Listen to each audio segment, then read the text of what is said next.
Oh my gosh. Here we are. Okay.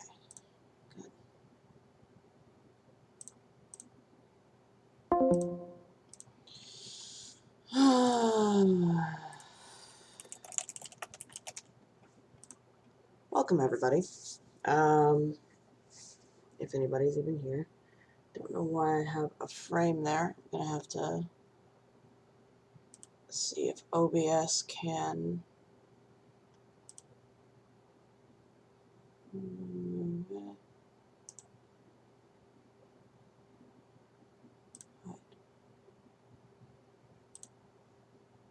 Good. Good. Okay. So at least we are getting our stuff together. There we go. Beautiful. Okay, so what we're planning on doing today is to start a brand new hardcore world. And the thing about it is, I've never successfully completed a hardcore world. I have done a couple, died of several times. But hopefully, we can get this going. Now, this isn't going to be a speed run or anything like that. This is literally just, it's hardcore, trying not to die, trying to kill the Ender Dragon, and get to the end and get an Elytra and all that good stuff. So, we'll see what we get for a spawn, which I'm hoping isn't anything too terrible. If it puts me in a jungle, I'm gonna cry. I hate starting in a jungle biome because there's just so many trees and no sheep. I found that when I've done some test plays on some hardcore worlds that getting a bed early on is really important because it lets you skip the night, which is nice. So let's see what we got here. Oh no. Oh, we're in snow. Okay, so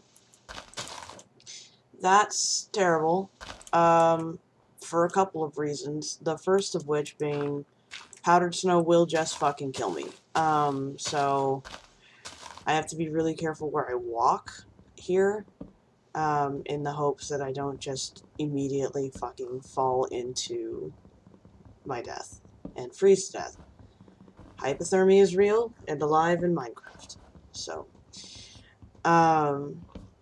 first thing though is I want to get me some wood. And I'm kind of, as I'm mining the wood, giving a look at some of the snow just around here. I think it's packed snow. Powdered snow has a slightly different texture. They're very similar though. So that can be a really pain in the ass.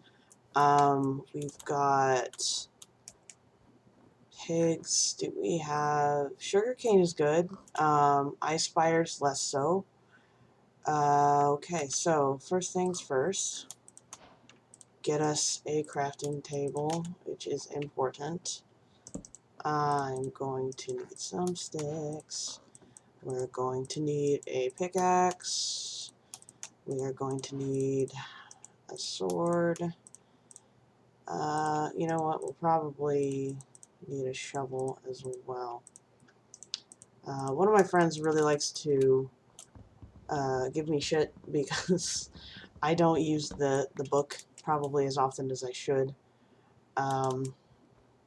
So that is indeed a problem. Right now, what I'm really looking for, like I said earlier, is the sheep. Sugarcane's great, though, because sugarcane to make books for the enchanting table is really good. I don't want to fight a polar bear. I do see it over there. Do not want that. I think I saw some berries over yonder. Sheep! Haha! Okay.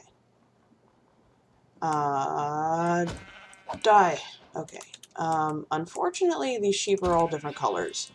I don't believe it'll let me make a bed with different colored wool, which is super fucking annoying. Minecraft, get your shit together. That's a bunny. I don't care about that. That's a snow fox? I didn't know those existed! Oh, look at the baby snow fox. I saw another one. Where'd you go? Did you die? Okay, focus. Focus. I have a limited amount of time before it is night. I will grab Mushroom is good. Murder the pig, also good. Also good source of XP. I am looking for more sheep. Sheepy, sheepy, sheepy, sheepy, sheepy. Hello, Mr. Fox again. Hello. I hear you squeaking. I'm not chasing you, I'm looking for sheep. Well, to be fair though, if there's a fox and or wolves, probably not going to have too much in the way of sheep, unfortunately, which just really sucks. Pigs. Die. Die. Die. Okay. So, a lot of speedrunners will actually use, like a flint and steel. Again, I'm not speedrunning, so I went ahead and made a swad. But the cool thing about the flint and steel, actually, is that it will cook and kill. So, like, you set your pig on fire, and it gives you a cooked pork chop instead of just a regular one. Minecraft, I would like more sheep for the moider. Need to moider sheep. More sheep. Come here. Pig. The other reason I'm killing... Oh, fire, that's a good sign. That means maybe surface lava, maybe another portal. Didn't see netherrack, though, so probably not a net, just surface lava. Yeah. Unfortunate. I was hoping for a broken nether portal because the chest can actually have some good shit, and, like, armor and stuff. Ice Spire's not what I wanted to see.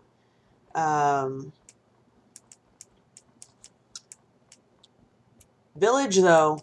Village is what I want to see. That's great. Okay, so that's actually perfect. Setting up in a village is fantastic, because you can get a lot of shit from them. I'm probably going to make my base in the village or near the village because this is going to be fantastic. Okay, so we have a bed that we can borrow to sleep through the night. Furnace, that's great. I don't have any fucking coal. I'll probably either make a campfire or look for one. Sometimes, oh, I'm out of sprint. Sometimes villages will have them. Ha! Potato! Yes, potato. I know a lot of people wouldn't get that excited over potato, but potatoes are one of the best, in my opinion. I don't know what the actual saturation of it is, but are one of the best, in my opinion. Is this just a frozen? Yeah, it is. It's a frozen. It's a frozen fucking water fountain. That's a problem. Look, it's not that I don't trust you. It's that I don't trust you guys not to. Please don't light yourself on fire. That would be unfortunate. I need to get some fucking. Here, let's just. We're gonna casually. Just gonna casually. Just, you know, there. Okay, I don't think you can hurt yourself on that now. What do you want? You want coal. Oh, of course you fucking do. And, hey, we got obsidian. Oh, yeah, we got some nice shit here. That's great. We've got 2 stone cutters, which isn't the best. Yeah, I think I have maybe a fisherman? No, you're a... Boots. Leather boots are great. That means I'm not gonna sink in the fucking snow. Hi, buddy. You don't want any. Okay, so we've got. Okay. And a partridge in a pear tree. Farmer! What do you want? You want wheat. Of course you do. I don't have that. I don't even have torches. I have nothing of use to you. Probably. Okay, so they have a bell. I will resist my crow instincts and not take the bell. I do like taking the bells from villages. Hey, brewing stand, that's fantastic. That's a thing I don't have to make. This is pretty good. Pretty good. Okay, so we need to not starve to death. Which is fine. We should be fine with that. Got some wheat seeds. Did we pick those up? We sure did. Okay. So what I'm going to do now is I'm going to make a campfire. Campfires are great because campfires use one coal. They just use one singular coal, and then they just last forever. So for resources wise, that's fantastic because you can get your food cooked and stuff and then use it and not have to, especially when you have small quantities in the very beginning of the game like I do. It's really, really nice. Did I take up? I did. Okay, good. I was good. Let's see. Where do we want to make our castle? Anyone who's ever known me to play Minecraft knows that, hi sweetie, how are you doing? Knows that I don't make anything small. My most loyal viewer, hey sweetheart. I got really lucky and / really unlucky.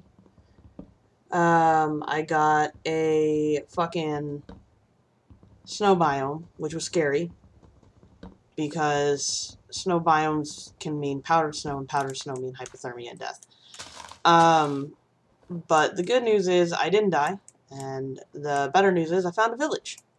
I'm going to live here and rule them with an iron fist. So, first order of business is coal. There was a furnace in one of the houses, so I need the coal to make the thing to the house that Jack built. Aha, okay. So we will do that. I don't know how long. There's a part of me that wanted to do it for a fair whack of time, treating it like a job. At least a few hours, see if anybody shows up for fun. So, okay. The biggest problem about the campfire is that some people have difficulty remembering not to light yourself on fire. So you kind of have to be careful, especially this close to a village. I call this Lauren proofing. My friend is not in the chat, so I can say that. But just trying to make it in a way that the villagers aren't idiots. Which is difficult, because they are very determined sometimes to be really fucking stupid. It is getting to be nighttime, which I don't want to be out here for. But I've got full hunger now, which is great. I can come in here, and this will be my temporary abode for the moment.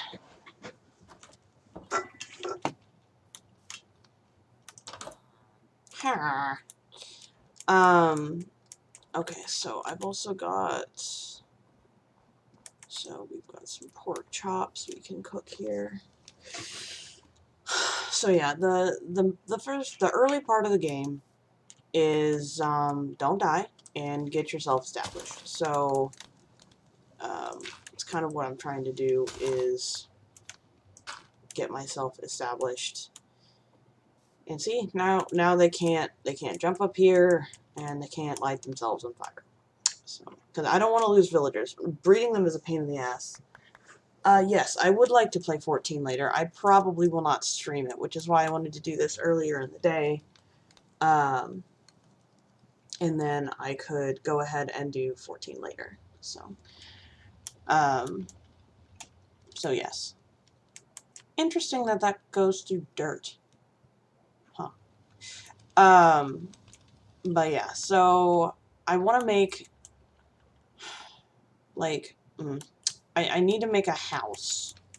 The problem with that is these idiots, will just decide, hey, we like your house. We're gonna fucking just chill in your fucking house. And it's like, I don't want you to do that. It's my goddamn house. But they will. They'll steal my bed and everything. It'll be great. But yeah, I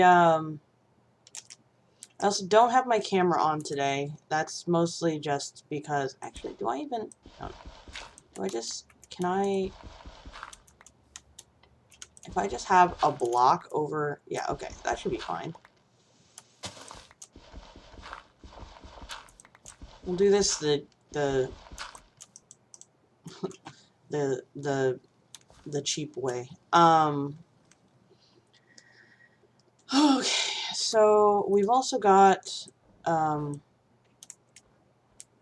some, yes, I need some stone. Oh good, copper, one of the most worthless fucking things in the goddamn game. I also will tend to gather the villagers in one place and put all of their shit in one place so that I can find them when I'm ready to do trades. It takes 8 for a furnace. Yeah, okay. But I've already got an iron pickaxe because I found one in the chest, which is really nice. And I have food. So, we are starting off in a good way. Making a farm is going to be fucking annoying because of all the freezing that water does in this stupid-ass biome. Why'd it have to be snow? I know I said when I started this particular run that I was like, just not jungle. I don't fucking want jungle. And, you know, it didn't give me jungle. So, thanks for that, Minecraft. But, like, also, why taiga? Like, why you gotta be taiga like this? Why you gotta? Okay, so, I mean, the best thing to do, honestly, would be to just go ahead and make my house out of spruce. When have I ever done that? Like, it's like, no, I'm gonna make it out of fucking blackstone or some fucking ridiculous bullshit, because I don't know how to do anything in a small measure. Minecraft giveth and the Minecraft taketh. It does. It does. It's been very generous, though. I can't complain. I do have a village, in a bed that I can sleep in to skip night, so that's gonna make this a hell of a lot easier. I can't complain too much. I just... and it even gave me leather boots. Like, thank you, Minecraft RNG gods. I do appreciate that. Like, it even gave me leather boots, so I can't be too upset. But, also, I would have preferred plains. But, I just really like the plains biome. But that has more to do with the fact that it's, like, flat, so me making these ridiculous-ass builds that I love to make is a lot easier to do when I don't have to clear so much fucking land. Where did I leave my table? My crafting table. Good lord, I can't speak. Okay, well, the good news is I don't have to make a furnace, a bed, and I have my crafting table. I can just move those. Oh, I don't know what I want to make as so far as what I want my house to look like.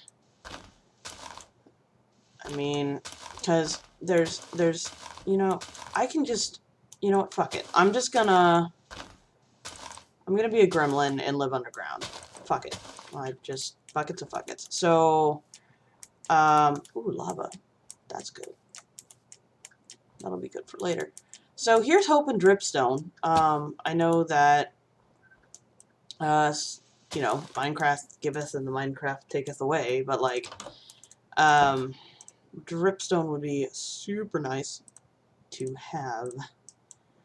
Okay, so we're going to get a couple shovels. We're gonna get some pickaxes. Yeah. Alright. And we're gonna diggy. We're gonna diggy a hole. Why 3 wide? I always do 3 wide. I like having a center point, to be perfectly honest. And that gives me nice, easy way to measure symmetrically, everything. So, that's mostly why. The cutest gremlin? I don't know about that. The Gizmo from the movie Gremlins is pretty fucking cute. I don't think that I can claim to be cuter than Gizmo. I mean, you're pretty biased, because, you know, we're married. But, like, I mean, I'm cute. I'm not that cute. Nah? You think I'm cuter than Gizmo? Okay. I'll allow it. I will allow it. You know, I was looking at my like stream stats and stuff right before I went live. I have like 117 followers, which is bananas. I don't know why I have that many. I don't know if they just followed me and they never fucking unfollowed me or what happened, but like, ugh. That's just bananas to me that is a number of people who are like, you know, I like this person's content. I'm gonna just follow them. And then forget that they exist because they never stream. Which is valid, because I don't. But I'm gonna hopefully be doing it regularly. I know, it was really weird. But I didn't realize the number, like, the number of people that were, like, active in chat versus the number of people that followed me. Like, I want to say, like, the number of people that routinely were active in chat were, like, 10. Yeah. There was, like, 10 total and, like, 4 or 5 at any given time. But, given that I was dating, like, 3 of them, I don't know if that counts. So... Because, I mean, you know, there's Brianna, and then there's you, and then, you know, Chrissy and Tori and everything. So, like, it's like...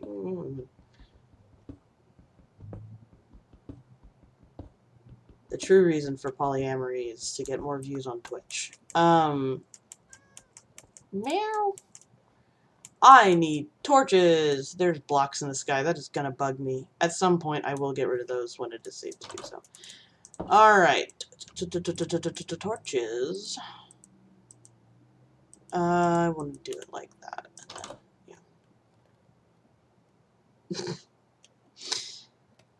Yeah. You were gonna say what, baby? Remember, there's a delay.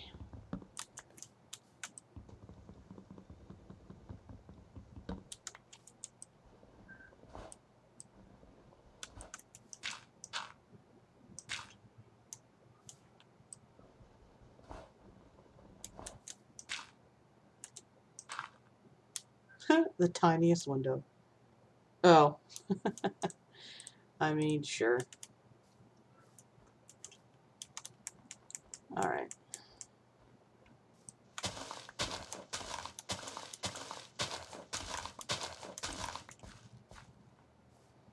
Okay. So...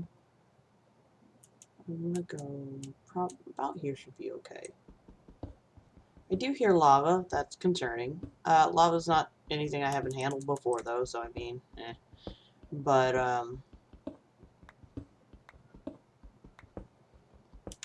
the nice thing about making an underground home is that it's a lot easier to expand. Because you're just, you know, essentially carving out your own little nook. And then you have the bonus of finding materials. So, yeah. So what I will probably do is that. So I have a place for my door. I'm going to be a hobbit. It's going to be great.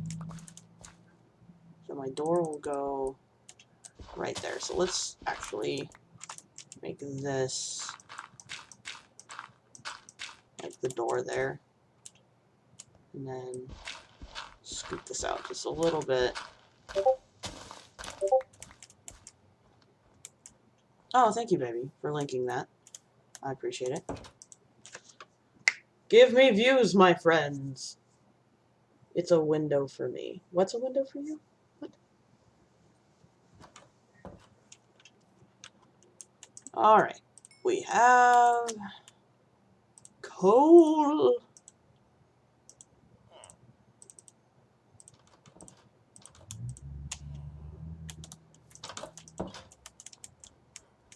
Alright.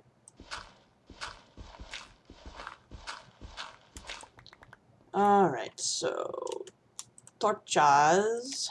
We put the torches. Yeah. Alright, so let's... Oh, tiniest window. It's a window for Jasper. Yes. The Jasper window. Okay, so that will be my roof. And I will hopefully not dig into lava, even though I do hear it. It's like right to my left. I think it's to my left. Which isn't a bad thing. If I can find some iron, I can use that as fuel in my furnace. Which is great, actually. Hello, farmer. Go to hell. Yeah. So, we're just gonna casually... Okay. Cool. And then I can have access to my mine directly from my living room. Essentially. So, yeah. Something to think about. Regular thing I'm gonna do for, like, themes for certain days? Maybe. I mean, if I ever feel up to having my camera on, I was thinking about doing stuff like, you know, wearing my Psyduck onesie and things like that. But, you know, if I get really popular, we can start having, like, things where, like, people can donate money to have me kill myself on my hardcore worlds in specific ways. Listen, I am not above throwing away a hardcore world for money. I will absolutely do that. I have no shame or pride. So, when it comes to monetary things. You know, and, you know, a lot of people are like, well, Sai, why don't you just... So then Matt has... Oh, yeah. Maybe. It's just, right now, I don't really want to stream anything other than Minecraft. Like, personally, I don't like watching streams of Final Fantasy XIV. So I could maybe do something like Hades or Binding of Isaac. I think I would be okay with streaming those. But, like, I don't really want to stream, like, an MMO. So, that's kind of my thing with my friends. And, I'd rather keep it that way, so that I still have that game that's, you know, for me, that isn't, you know, a moneymaker, quote-unquote. Not that this is a moneymaker at the moment. This I'm just doing because, oh, whoops, I just want to.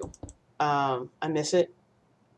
To be honest, I really do. I enjoyed doing it when I did it, and, you know, with everything that happened, I kind of let experiences color the streaming process with my ex. So I think I'm in a good enough place though now to where it's something that I can do and enjoy.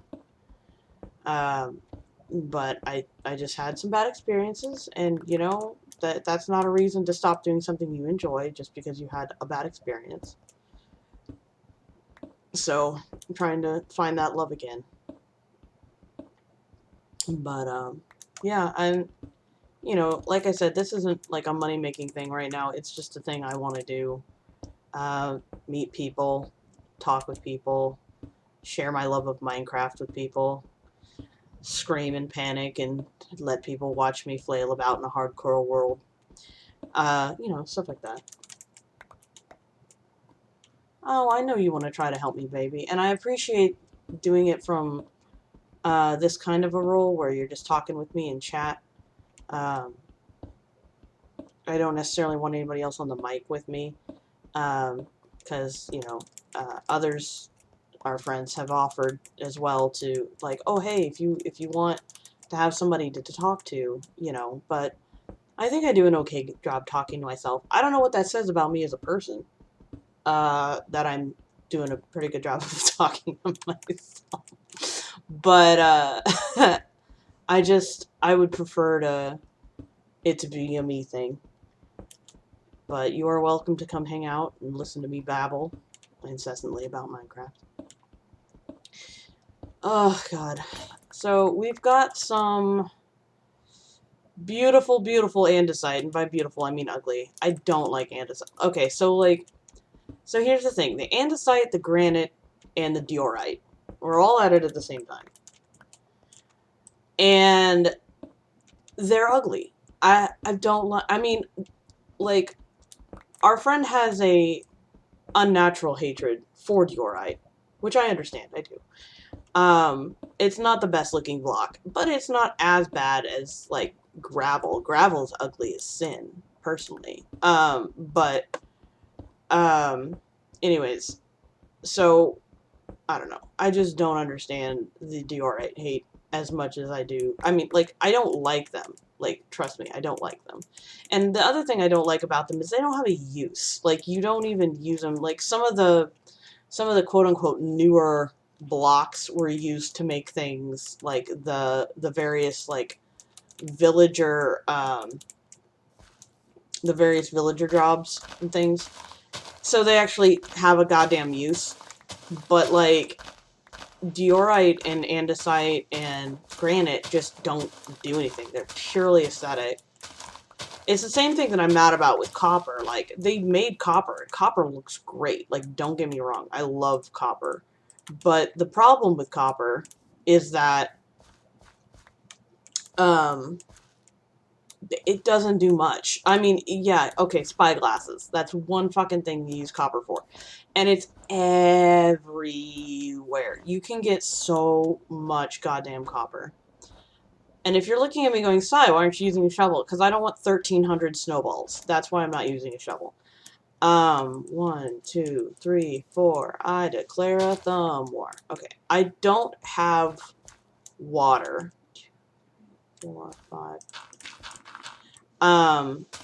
But I'm prepping this for when I get iron because 1, 2, 3, and I leave a little leeway because I have to cover it. Because fucking taiga. Because if I don't cover it, the water freezes, and then all my crops fucking die. 1, 2, 3, 4, 5, 6.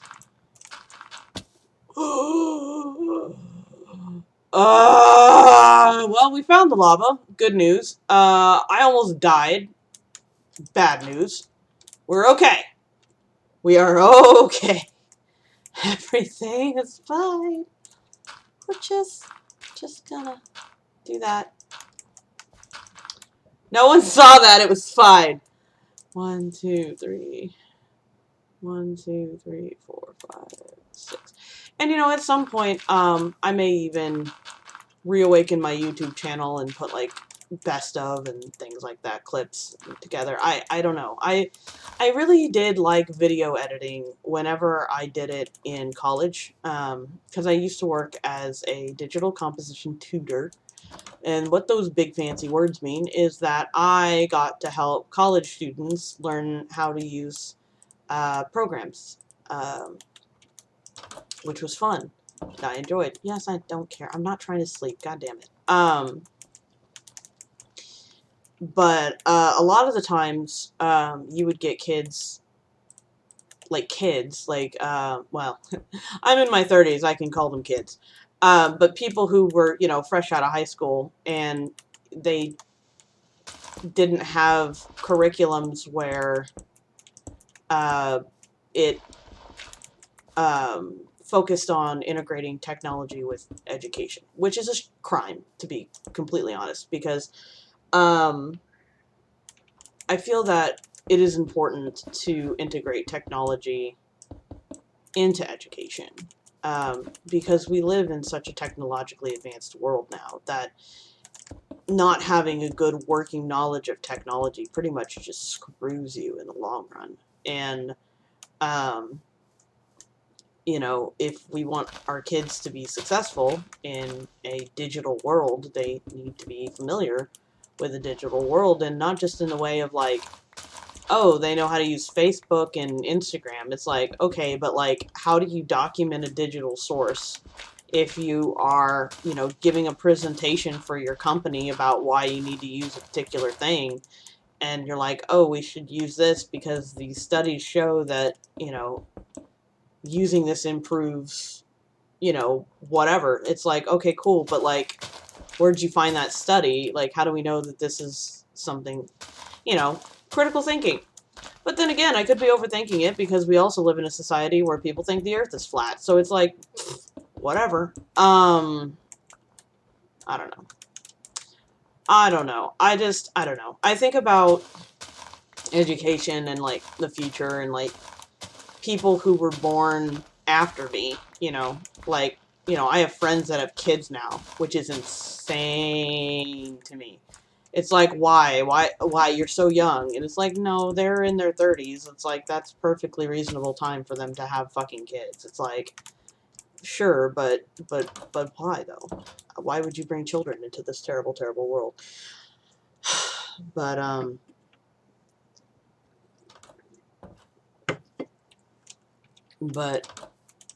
I mean, some of them are unfortunately straight. It's a terrible affliction, I know. But they don't necessarily have the luxury of choice. And I get that. I definitely do. But it's just unfortunate that we have such a terrible, terrible society right now.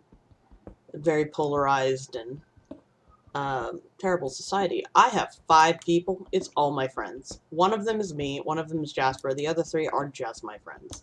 So thank you guys for keeping this on in the background so that it looks like I have people that actually want to talk to me. Appreciate it. But yeah, but if it's somebody who randomly found me, welcome, welcome. I'm Sai. I'm playing some Minecraft hardcore very carefully. I've already almost died like twice, but you know, we're okay. We're digging out a hidey hole for me. I decided I wanted to be a goblin and live underground. So I'm going to be a goblin and live underground. And yeah, so this is hardcore. It's not a speed run, only a little death. It's not a speed run. It's just trying to go kill the Ender Dragon. And there's a lot of like speedrun videos that I have seen for Minecraft where they do crazy, crazy shit. And they bring like 14 beds and like throw the beds under the end dragon. They're wearing nothing but like a leather hat that they found in a broken nether portal somewhere. It's like, yeah, that's cool. I'm not that good at Minecraft. I'm okay at Minecraft. I'm pretty okay at Minecraft. I'm not that good at Minecraft. I'm not gonna go run at the Ender Dragon naked with a fucking wooden shovel and expect to be able to live. So I'm going to be careful and take precautions and progress the normal way. The good news, though, I am in a village. That's the other reason why I'm living underground, is because I'm hoping this will keep those motherfuckers out of my house. You know, I'm okay at combat. I'm no archer. I mean, that's for fucking sure. I can't hit anything when it comes to my archery skills. They are fairly lacking.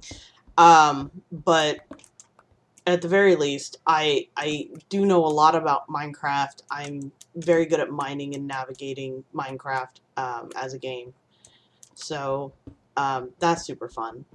I know my way around lava to the point where it normally doesn't scare me, except for earlier when I thought I was gonna die. Then yeah, it did scare me a little bit because I thought I was gonna fall right the fuck into it and just probably lose everything.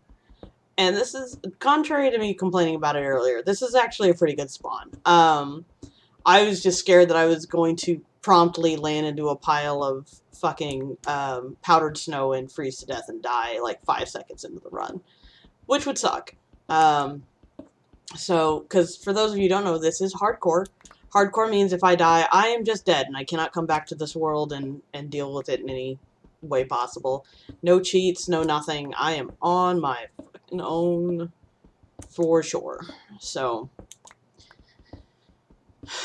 it's interesting, and I was talking to Erie about this before, is that one of the reasons that I like playing hardcore is because it very much changes the way that I play.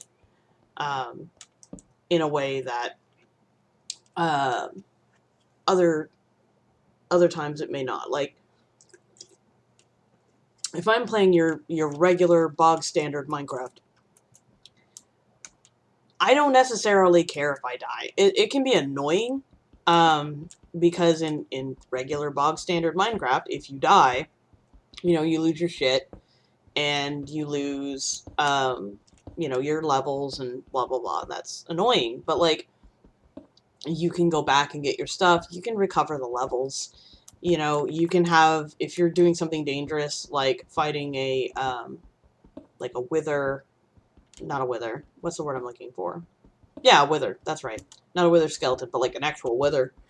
You can put a bed nearby, and then you go boom, and then you run right back, and then you go boom, and then you run right back. So it's not that bad. But when, you know, you can't, like, and if you go exploring and you die, it's like, oh, well, I died really far out. I didn't really have anything that important.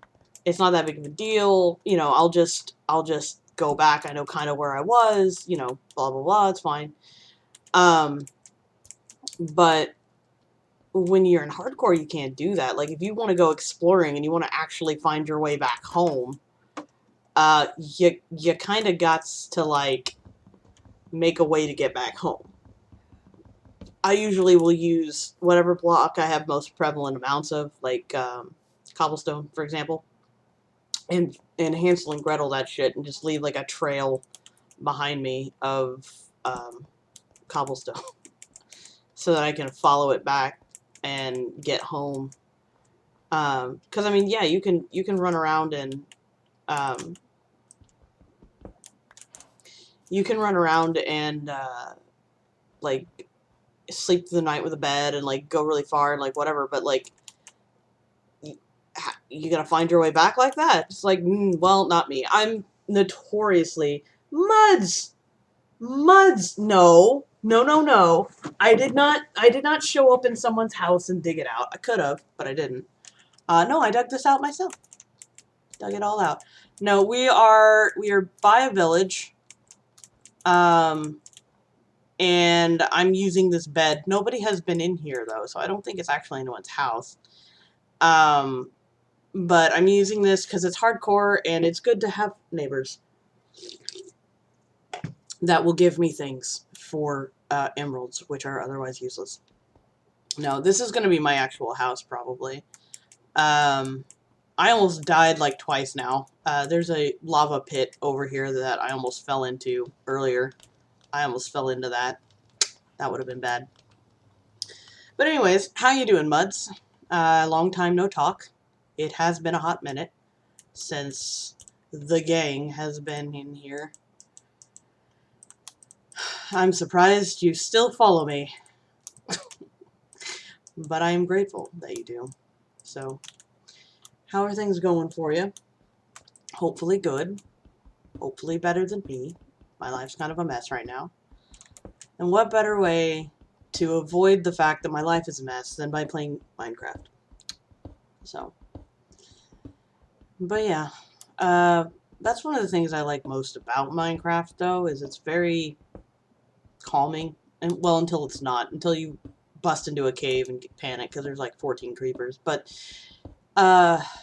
it can be very, like, the repetitive sound of the pickaxe and stuff, and the little bloop bloop noise when you pick up blocks. It's very nice. Very nice and chill. But yes. We're trying to work our way to kill the Ender Dragon. That is the ultimate goal. Before that, though, we have to, like, live through stuff. Been busy with work. Yeah. I guess that's good, making those dollar bills. Them dollar bills. I have been not busy with work. I currently am not employed at the moment. Hence the streaming. But I am looking. We're trying to find something that isn't going to emotionally scar me, like working as a pharmacy technician, which is what I used to do. But yeah, in the meantime, we're diggy in a hole. I'm not a dwarf, but I am digging a hole. Iron! Hey! Give me enough for a bucket! No! No, more than one. Okay, there's two. One more. Give me one more. Come on. I just need a bucket. I want to have a farm. Please. Give me more iron. Why can't I? Oh, because I have too much shit. I don't need that. There we go. Working out. D&D game? What kind? Is it like a 5e, Pathfinder? What you working on? I'm curious.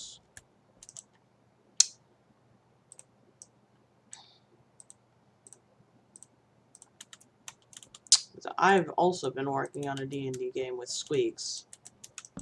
She is co-DMing because I am lazy.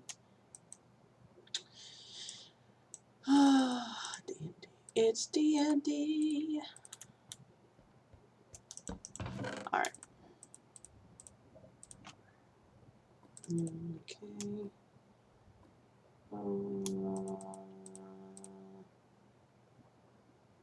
Don't need that. And then we will save that until we have more iron. It's 5e. You conned Kendra into playing? Nice. Nice, nice. What's Kendra playing?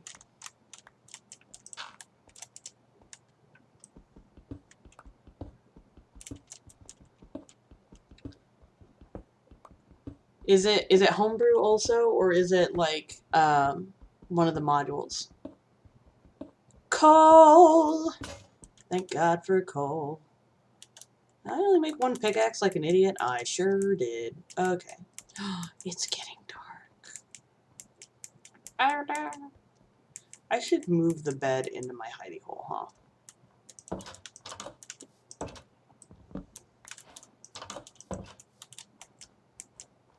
Should also probably make a door at some point. Doors are for sissies. Okay. There we go. Ooh. That sounds like fun. With all of your work schedule and Kenra's work schedule, though, I question how you guys are actually going to find a time when everybody can play, but, I hear a spider. That is unfortunate. I don't want to be hearing a spider. Sure don't. Not when I just have a wooden fucking sword. Where is it? 2 spooters? Get out of my not farm yet. Come here. Come here, bitch. Give me your fucking string. Haha! Give me your string. Give me your string. No, I don't want a spider eye. Bleh. Oh, I got a string. That's something. So then I can make a fishing pole and I can get kitty. I want a cat. I want a kitty cat. Oh, I got 2 whole string. Only I had a 3rd. How dare. Tragic. Absolutely tragic. But yeah, I'm working on a stupidly complicated. Devin also has a hellacious schedule. Yeah, I know, right? But yeah, I'm working on a stupidly complicated homebrew one with like an entire world and Pantheon and everything that I built because I'm a masochist apparently. But I'm having fun creating it. It's just Lauren has been really good at reining me in, being like, okay, Side, do we really need all that? And it's like, well, no, but it's like, okay, then just how about we don't? It's like, but lore. It's like, no, calm down. It's difficult though. It's difficult to rein myself in a lot. It's like I want to make all the things all the time at the same time. It's like, or you could not do that and actually have a shred of your sanity left. It's like, what? No, that's overrated. We don't need that. Sanity, what's that? We don't need it. It's for scrubs. I feel like, aha, yes I have. I have messed up my staircase. That's okay. Doing HB2. What? I don't know what that means. Unless you mean handbook. I don't know what HB is. Homebrew, maybe. Homebrew? Yes. Yes. I am doing homebrew. Massive homebrew. It's not even just like, oh, this takes place in, like, Eberron or whatever. No, it's like, I built an entire continent. I've got maps. I've got an entire new pantheon. Like, not even the gods from a normal D&D. Like, Matt kept... You know, Matt at least kept the D&D gods, like Sarenrae and shit. But no, that's not for me. Because I am insane. I was like, no, I'm going to build an entire pantheon. And it's like, do you need to? Absolutely not, but I'm going to do it. Because why wouldn't I? Why wouldn't I be a crazy person? It's what I do. It's like me being like, I'm going to tile my entire underground thing out of copper. That's the same level of that. Aw, Lauren's not here to get that joke. We built an underground base one time, Lauren and I did. Did, like, the whole floor in copper blocks. That was really, really annoying and a bad idea. But we did do it. The goddess of petty grievances in the... Nice. Nice. Love it. What's her icon, Mud? Is it a coupon? Is her icon a coupon? Or a, like a scroll, I guess?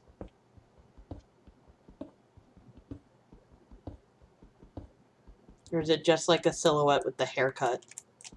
We all know what haircut I'm talking about. Like, let's be honest here. The Karen cut.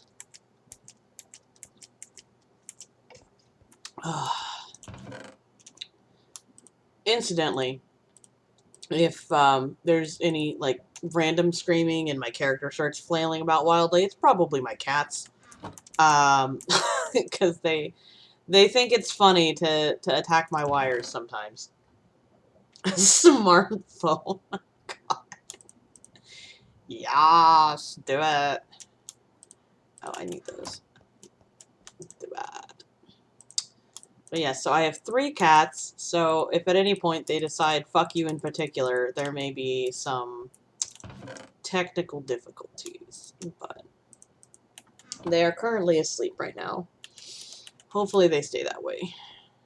They've been fed, their cat boxes have been cleaned. I'm hoping that that means they will be relatively calm for the time being. If you hear what sounds like a tiny, tiny kazoo, that is probably Mayhem, because he's been a sneezy boy. Okay, sweetheart, I love you. You're not a physical cat. You're also not here at the moment, so technically, I currently have 3. Local folklore? Like, what kind of local? I don't know where your local is. What is local folklore for you mean? Because, like, local folklore for me, I'm in the Midwest. That's, like, corn creatures and shit. Like, you know, and, snipe hunting and cow tipping and all that other garbage. So what does local folklore look like for you? Rural Tennessee. Oh, so about the same. You're not that far from me. And you're not that far from Silent Wordsmith, where he was before we kidnapped him and took him to Indiana. Hey, a cave. This could be very dangerous. There. But it might have goodies, so... I have no armor and a wooden sword. This is a bad idea. Oh, I hate caves like this. These tiny little, like, crag cave bullshit garbo. Ah! Okay. Okay. It's okay. It's okay. You're gonna blow up over there? That's fine. Okay. We're good. We're good. Everything's fine. Everything's fine. Everything's fine. I'm saying it more to reassure myself than to tell you. Hey, iron, we can make a bucket! Hell yeah. Alright, now I just need some dripstone. The Minecraft RNG giveth, and the Minecraft RNG taketh away. We got some coal. Oh, yeah, the knot deer. Am familiar. I put in a request for you to have a snipe that lives in corn, please. Snipe hunting was something my cousins tried to get me to do when I was, like 11. I was too smart for it, but I've known several people that were not too smart to go snipe hunting. So I always feel like snipes would be like tiny blink dogs that could, like, teleport.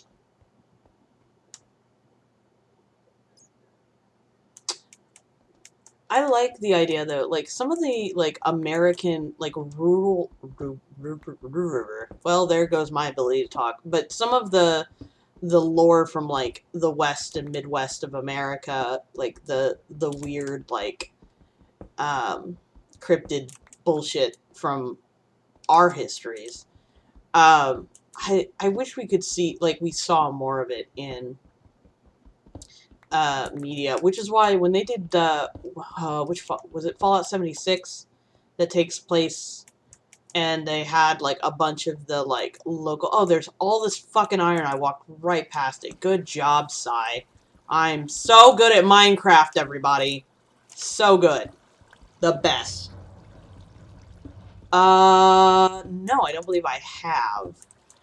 But, like, what I was mentioning, though, is that I think it's Fallout 76 had a lot of the cryptids from Appalachia in it. Like, they had Mothman and, you know, all sorts of shit. But,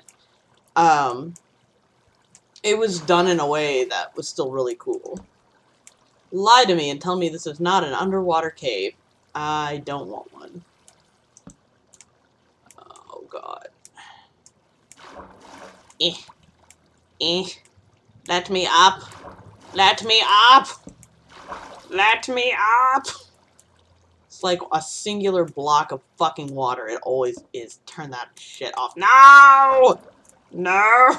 Curses! Stop it! Okay. It's like foiled again. Okay. Here we go. I feel like this is going to take me like outside though. Which is not what I terribly want. Ah, of course that fucking broke. Okay, well, fuck off, water. I didn't. I didn't play it because, so, it's not, don't get me wrong, I love MMOs. I play Final Fantasy XIV too much, if we're being honest. But Fallout 76 is not the type of MMO that I like. It isn't. And I prefer Fallout in its single player modes a lot more. And I do love Fallout. I did watch, I'm not sure if you're familiar with a guy called Mini a True Nerd, who does a lot of Fallout content. If you have not seen him, you should definitely check him out, because he's fucking hysterical, and I love him so much. But I watched him play through it, and he talked about some of his criticisms of the game and whatnot, and, you know, while I didn't play it myself, I did watch him play through the story of it, and I really enjoyed watching him play through the story of it. I don't think that I personally would enjoy playing it myself so much. Because the parts of Fallout that I really like are difficult to do in an MMO version. Like, I am the biggest hoarder in a video game that you will ever find. Like, ever. If it is not, Eerie actually had to mod, Fallout 4 for me, because I just would not stop picking things up at all.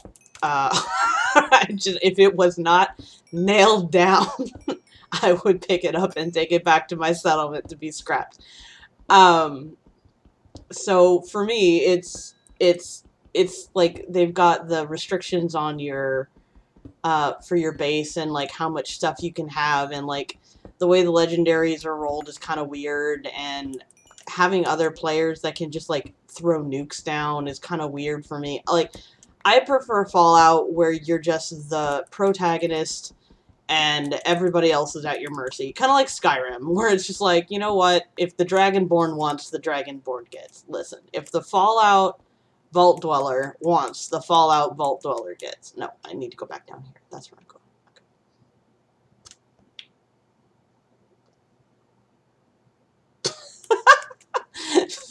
Mothman and I are neighbors.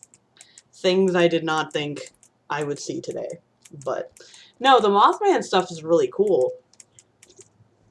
What I loved about it most, to be honest, was the fact that, like, for the Mothman, they had someone who, you know, made a cult. And the cool thing about it was, like, the way that they worshipped is they would, like, throw themselves into pyres. And I was like, that's brilliant, because of the whole, like, moth to a flame, you know, thing going on there. That makes sense. And I just thought that was a great storytelling. And like, the thing that Fallout does best, and the thing that I love about it the most, is when it does things like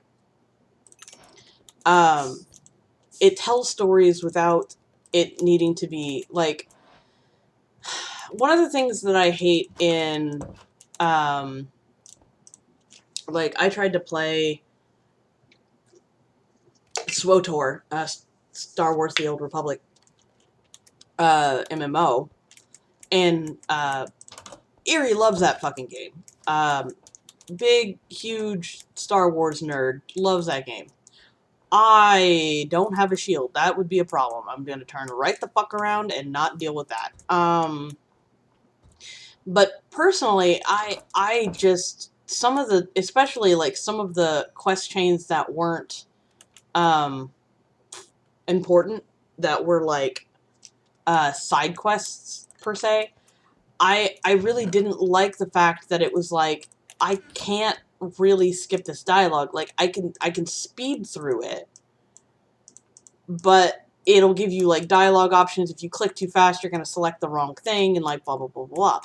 The thing that I love the most about about Fallout is that a lot of the times when you're just, like, walking through, why did I make another sword?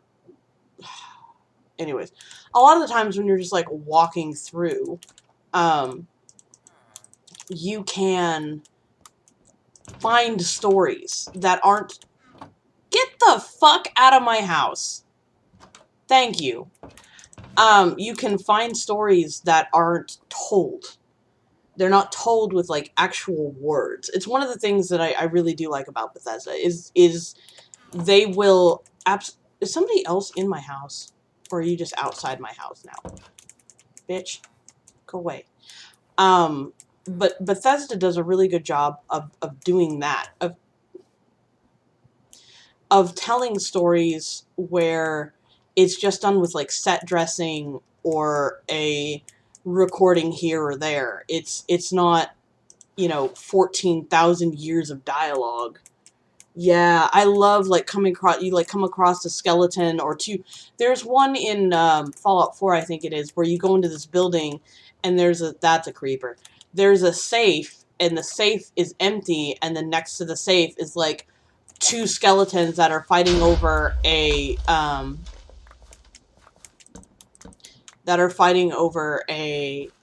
like, briefcase that has a bunch of old world money in it. And it's like, these two people were fighting over money right before the nukes went off, you know, and it's like, there's not an audio recording or anything like that to tell you that, but you know that because of the way that they do the set dressing, which is so fucking good. And I love that. I love that so much about the Fallout franchise. And then when I found out that there weren't going to be NPCs in 76, I was like, oh good, it's going to be, you know, the storytelling the way that I like the storytelling. Yeah.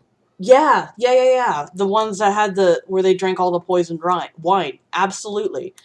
Um, but then 76, it just didn't feel like that. You had all of these audio recordings and stuff. It didn't feel right. It didn't feel like a Fallout game should. And I was just like, I'll watch somebody play it and see if maybe my opinion on it changes. But unfortunately, it really just didn't.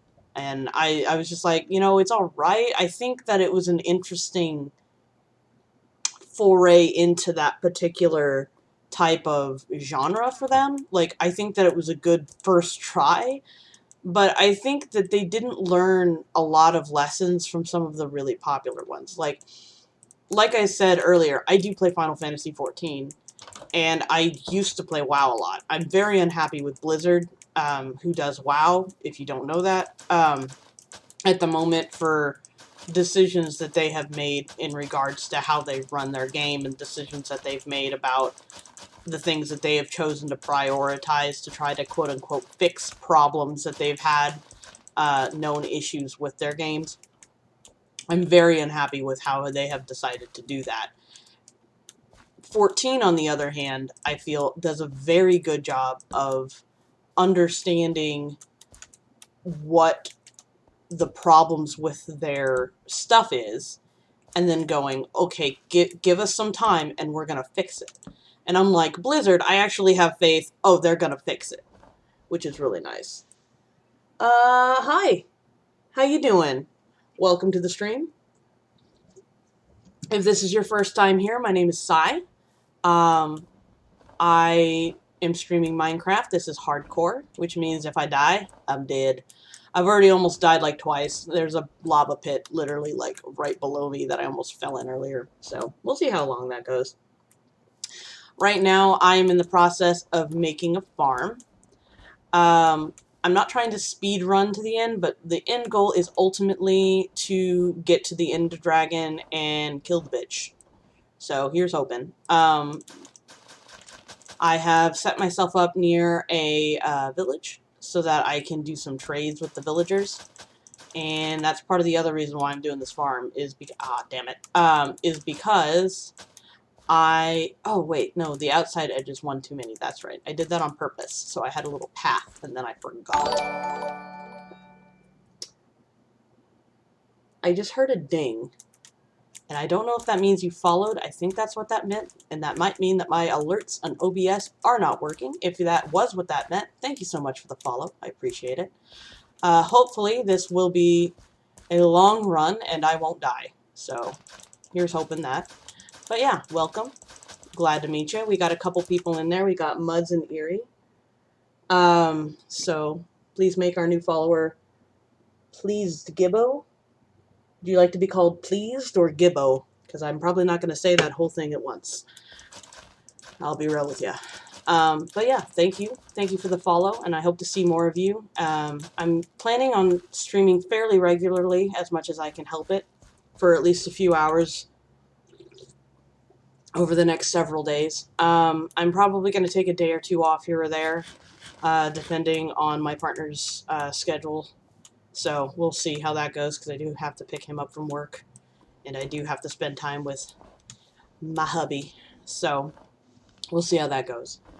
It showed up on screen. Oh, good. It doesn't show up on my screen, which is an annoying thing, but I'm glad it showed up on you guys' screen, so I'll see if I can't fix that in OBS maybe later today.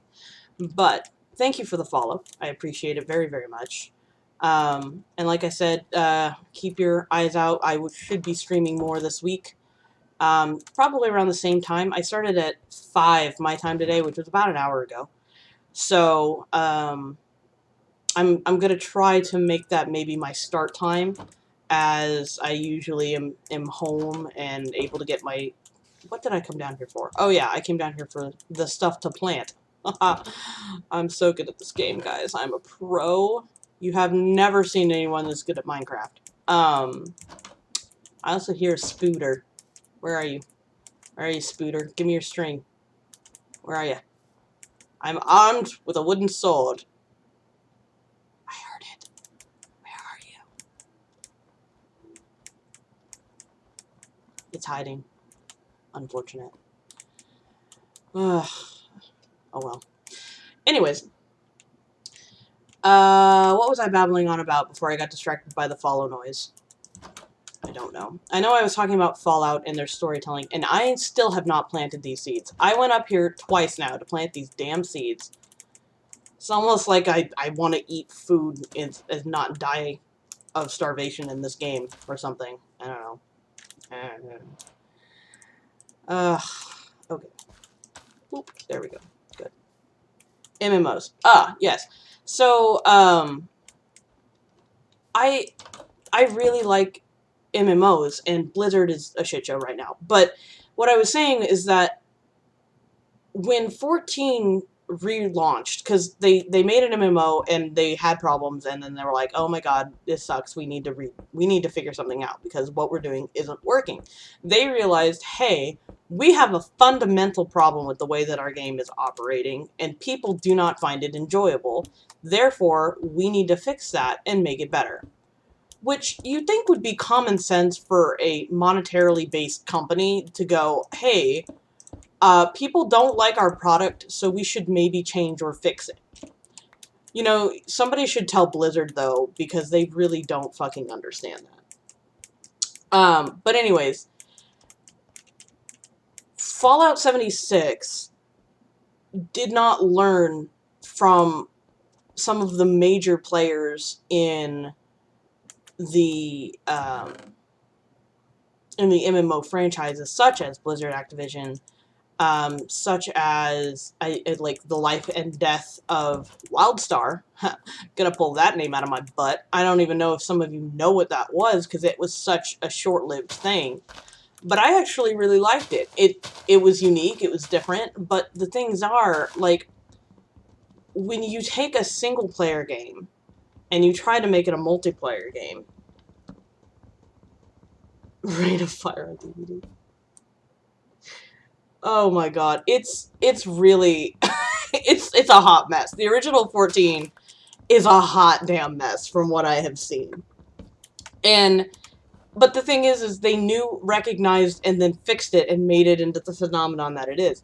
Whereas you have something like 76, and the community of 76 was like, hey, we're having problems, and they were like, cool, here are these updates, and the fan base was like, this isn't the problems that we wanted fixed, and they're like, have these other updates, and the fans are like, but we didn't want, this isn't, you didn't, okay, like, they just didn't listen, and Blizzard suffers from a similar problem. I have faith that Yoshi P and the team at Square Enix will fix the problems that we are having in 14.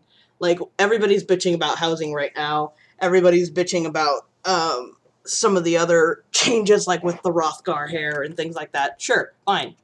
But do I believe they will fix it? I absolutely do. I absolutely do. Do I believe Blizzard's ever going to get their head out of their ass? Absolutely not. No. Zero. Zero faith at all that they are going to fix the problems that they actually have.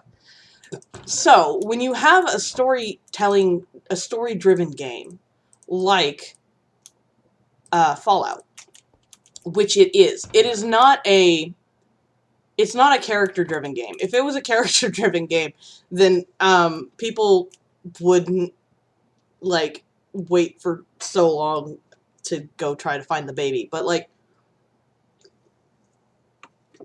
Skyrim, Fallout, they're both, hey, here's an entire world. Do whatever the hell you want. Where if you look at some of the other single-player games like Mass Effect or a JRPG or things like that, where it's like, nope, you're going to do what we tell you to do. Here's the missions and quests that you have available. This is all you've got. These places are locked behind story progression. These abilities are locked behind story progression.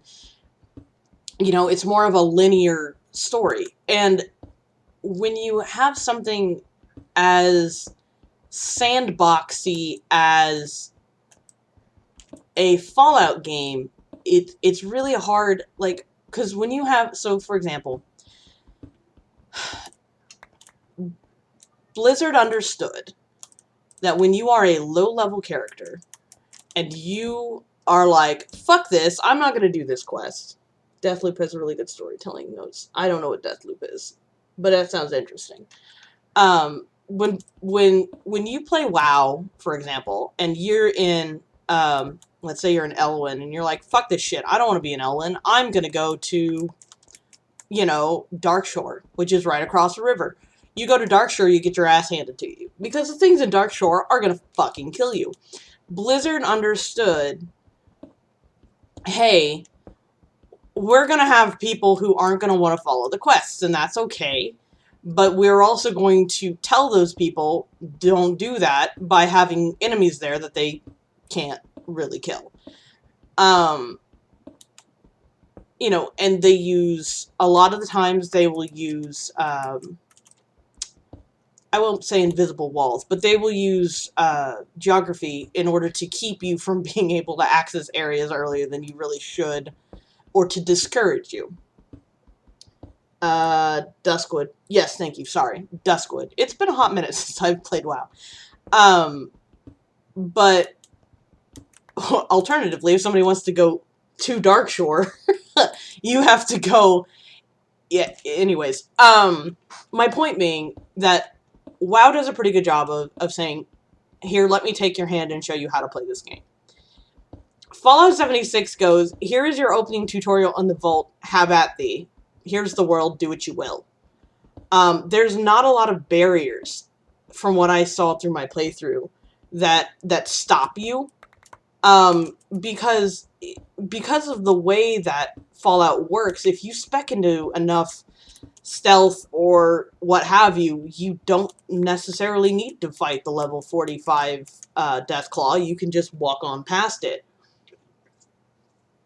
You know, to a certain extent, I think that they can block people out with, like, radiation, but again, you have enough RadAway, it doesn't matter, you know, and it just, you don't feel like you lose anything necessarily, but it doesn't quite feel like an MMO, and it doesn't quite feel like a single-player game. It's this weird in-between, and it just feels awkward. When I played SWTOR, it had the opposite problem of, it was like, we're gonna shove these quests in your face, and you're gonna follow this linear path. You get no exploration. You can't go here. You haven't unlocked this yet. You can't go here. There's an invisible wall. You can't go to this planet. You can't go to this. And if you wanted to do anything, it's like, here's 14 minutes of story and dialogue that they're just gonna shove down your throat, whether you want to hear it or not. WoW lets you skip that shit. Side of the compounds, and then after a time loop. Oh. That's funny. Oh, is that the one? Is that a VR game? I've seen a VR game like that, where it's like you do something in the past to help yourself in the future.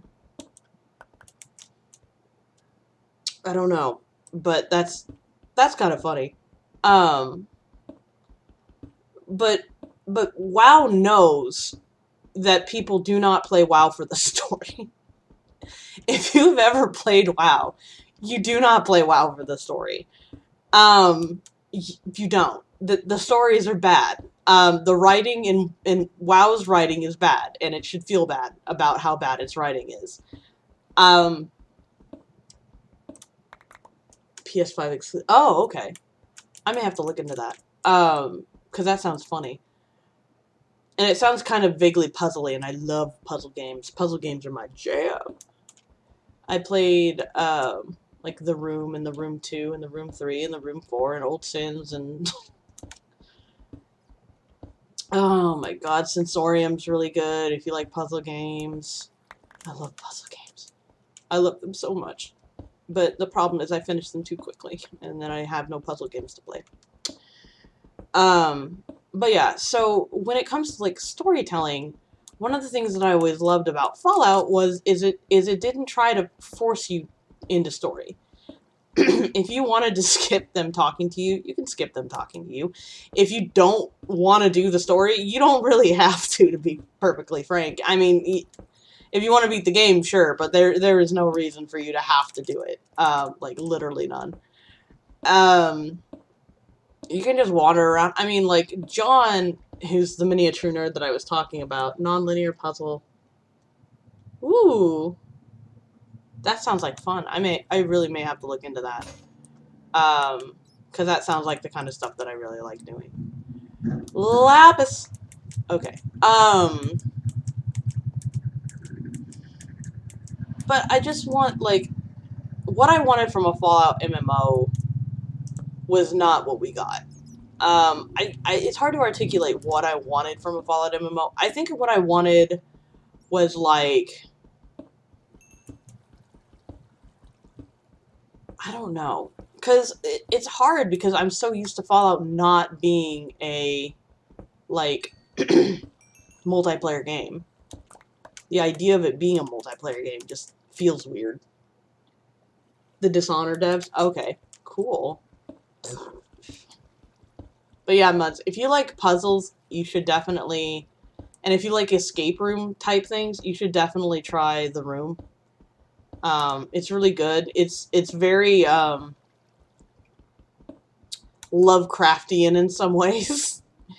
It's one of those where it like starts out, it's like, oh, okay, this is, you know, this is what this is, and then it like slowly gets weirder and weirder.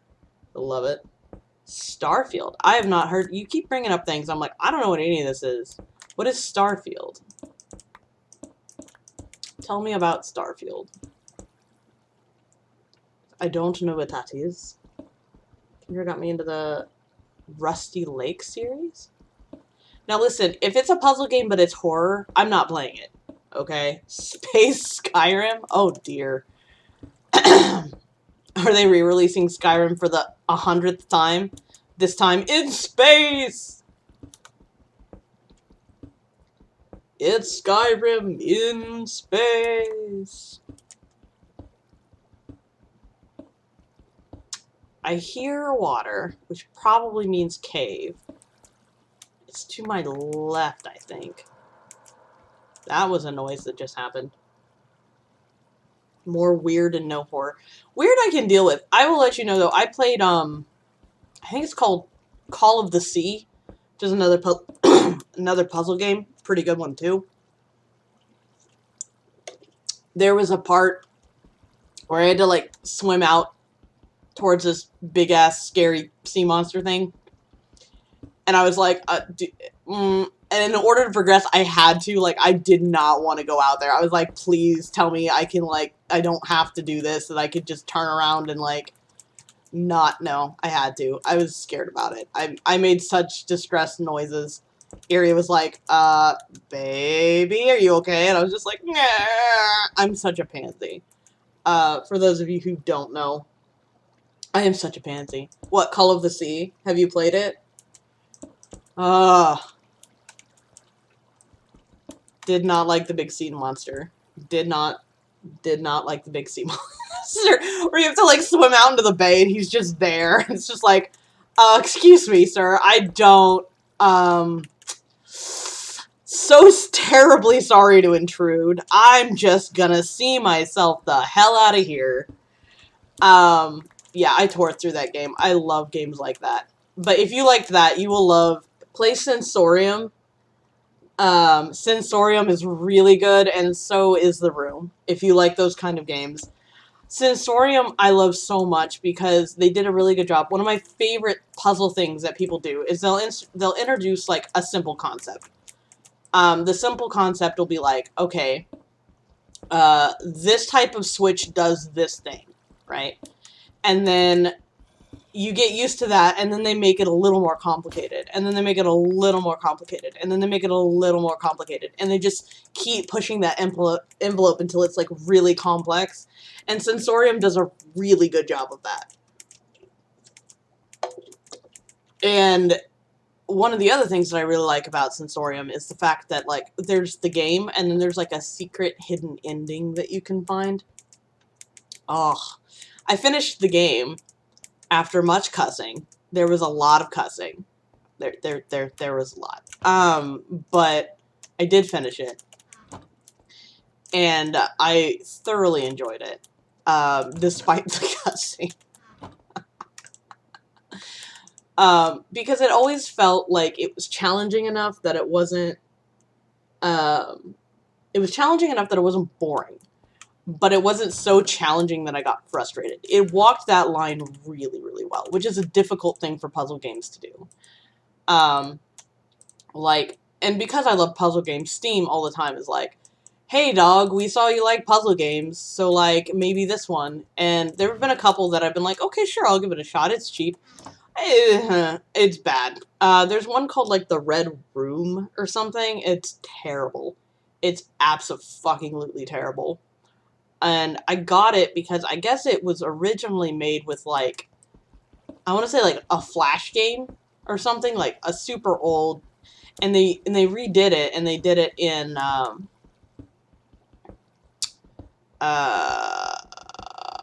like Unreal Engine or whatever. Like they updated it, which is great, you know, but like the puzzles make no goddamn sense.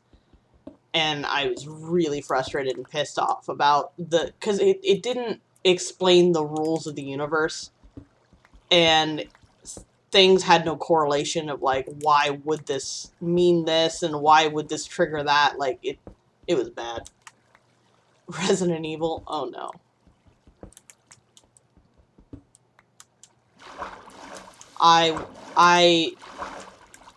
Jasper, is that the one that you think that I would like if it weren't horror? Is that the one?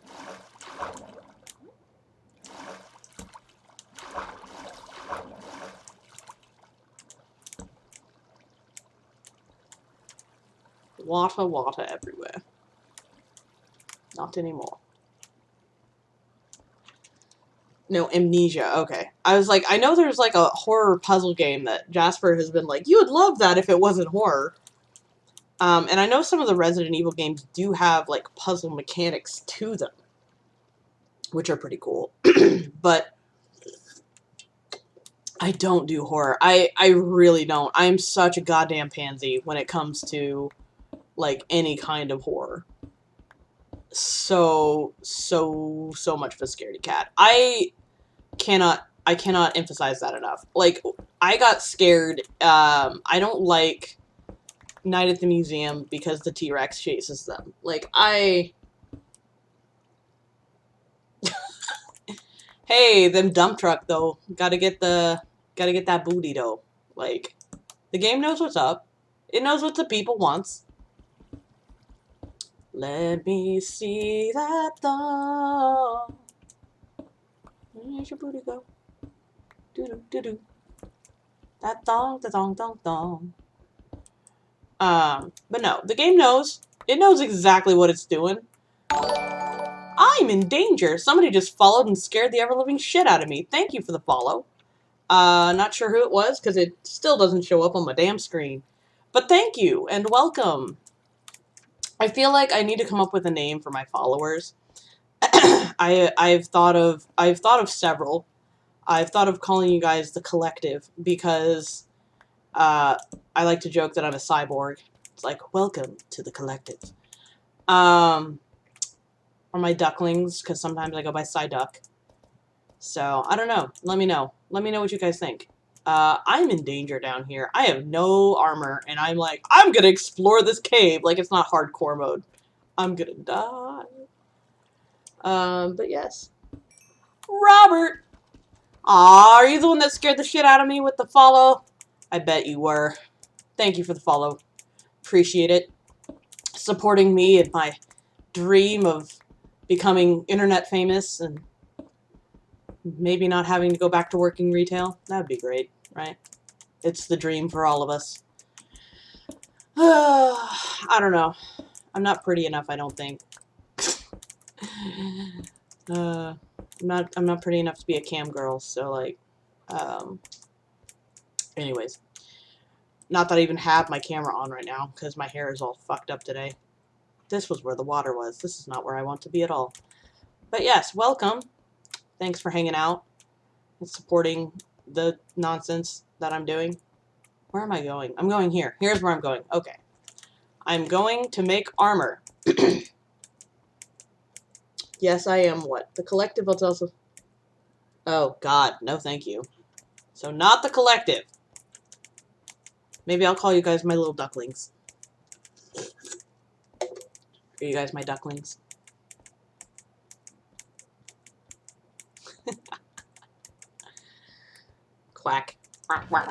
Make the alert sound just be ducks quacking. Maybe. I'll think about it.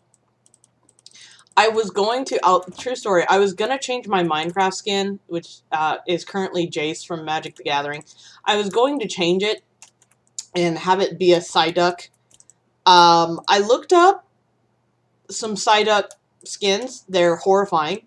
And I quickly changed my mind. Because they are not,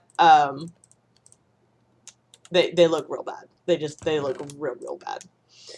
I'm not knocking the CW. I just don't want to. Yes, realistic Psyduck is stuff of nightmare.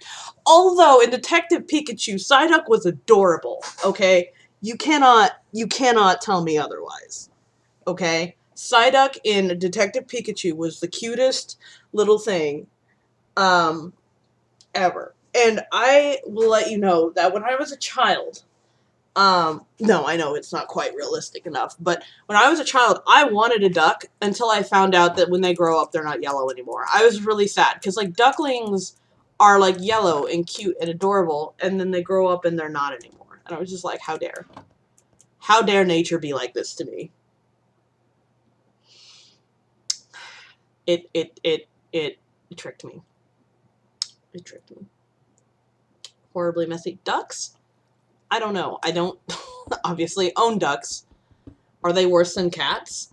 Because I have 3 cats, and they're terrible and messy and awful.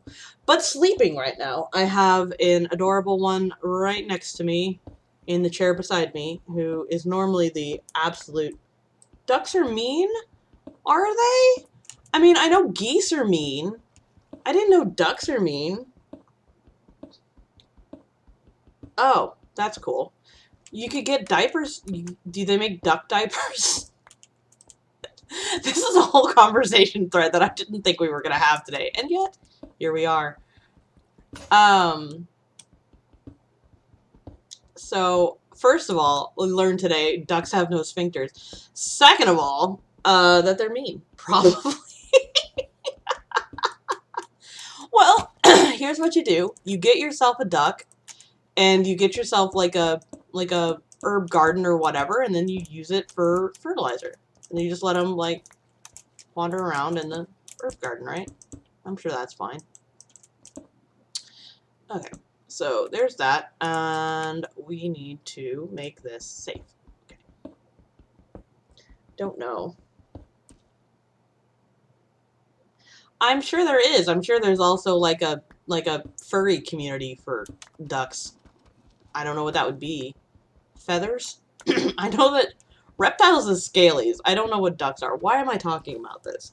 This is why I shouldn't be allowed to stream, okay? This is what happens. I just talk to you guys like I talk to my friends. And it's like, this is going on the internet. Anybody could see this. You know, my parents know my pin name. If they happen to figure out that I'm streaming, they'll be like, well, watch Science Twitch.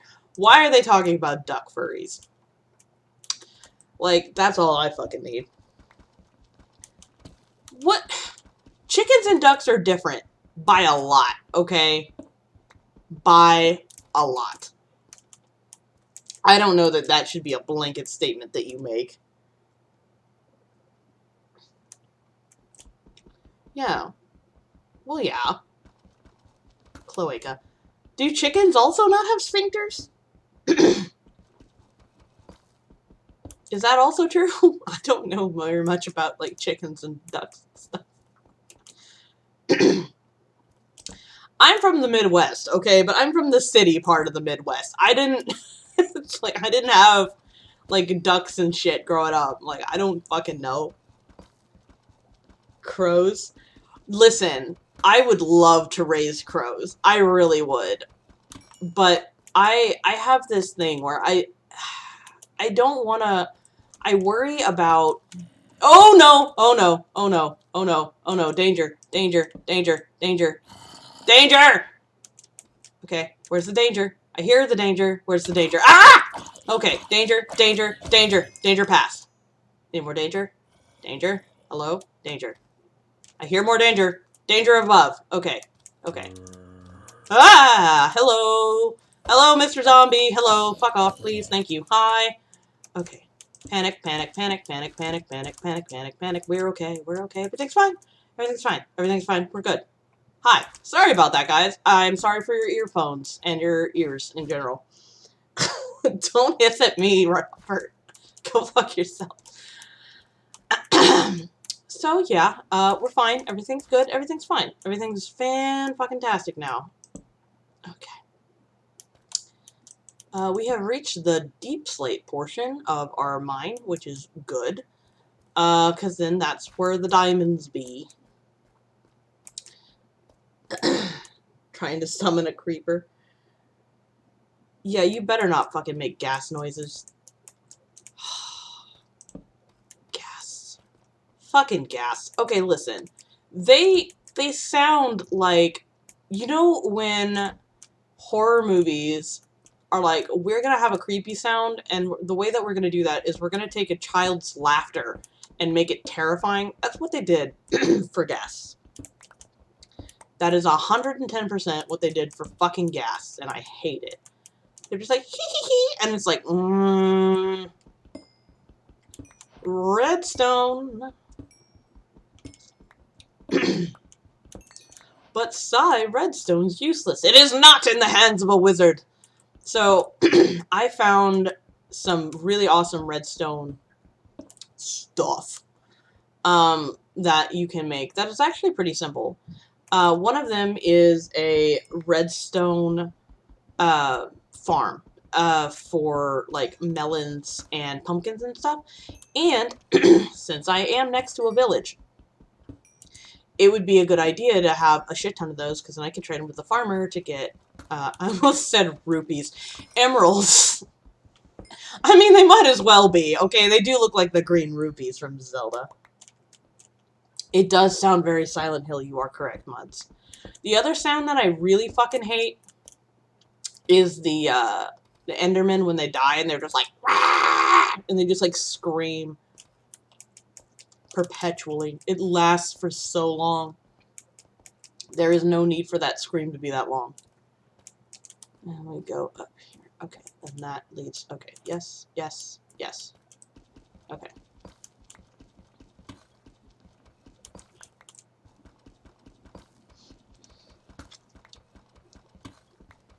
Here. Yeah, if you guys really want to give me a heart attack, I'll make my alert notification noise the gas sound, and they'll be screaming all the time.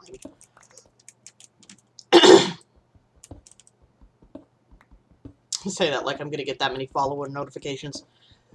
Listen, the two I've already gotten today have already scared the piss out of me. So, like, again, thank you for your follows, but terrifies me every time.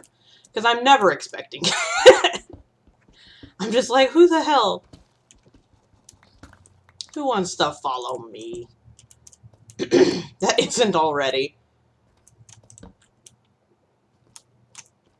Oh, I hear you.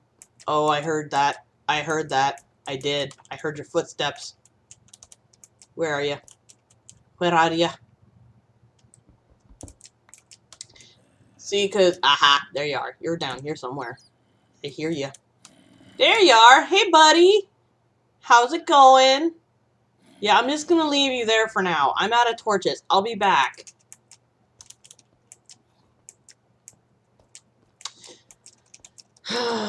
No, the Banshee scream? Hell no. From Mass Effect, do you want me to have a heart attack? Like, legit? Oh my god, no.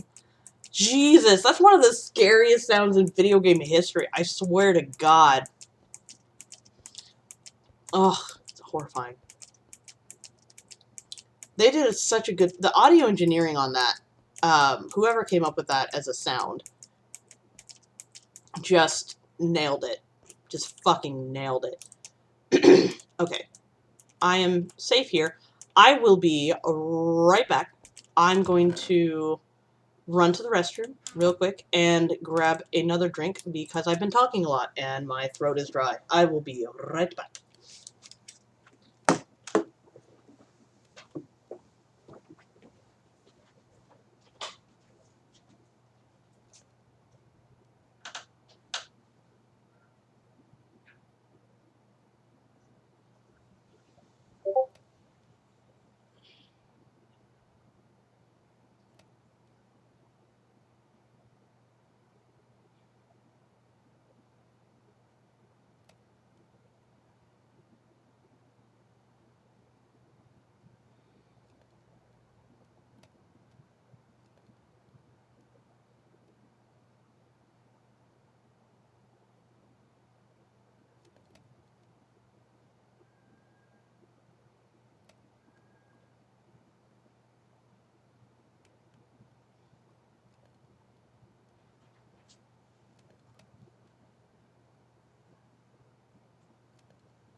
Don't give me a look like I don't feed you. The cats are just looking at me forlornedly. How about that Kingdom Hearts 4? I have not played Kingdom Hearts.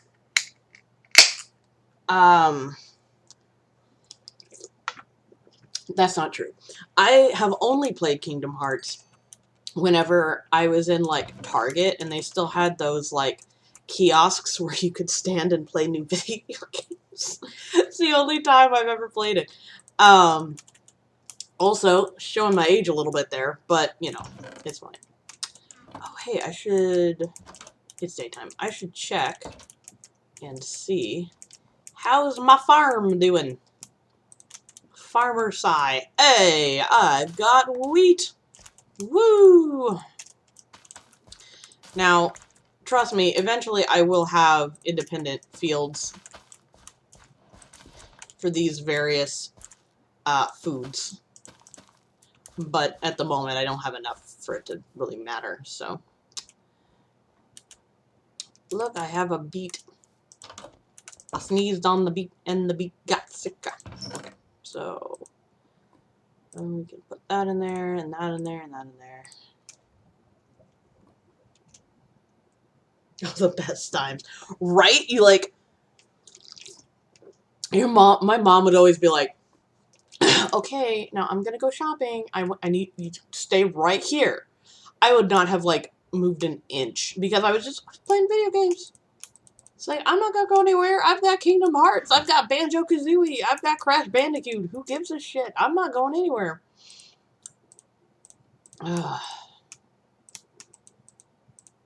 Like, come on. I know where the party's at. Okay.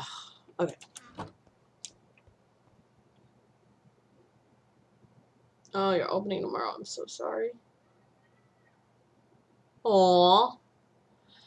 Yeah, I didn't have a PlayStation. Like, I had, like, all Nintendo stuff. I had GameCube, I had Game Boy, I had N64, I had Nintendo, and all that good stuff. I never had a PlayStation. I never had a Sony console.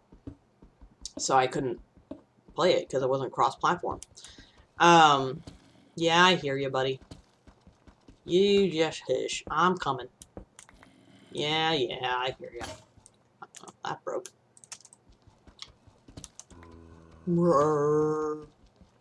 The biggest thing I'm worried about in the cave right now is stuff dropping down from up there and blowing up on my face. That's what I'm mostly worried about. Oh, yeah, rentals. Now you're showing your age. Fuck off. Haha. Yeah.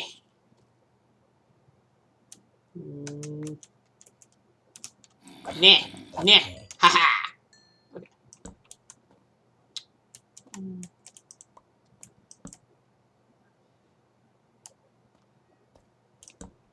I would like some diamonds, please.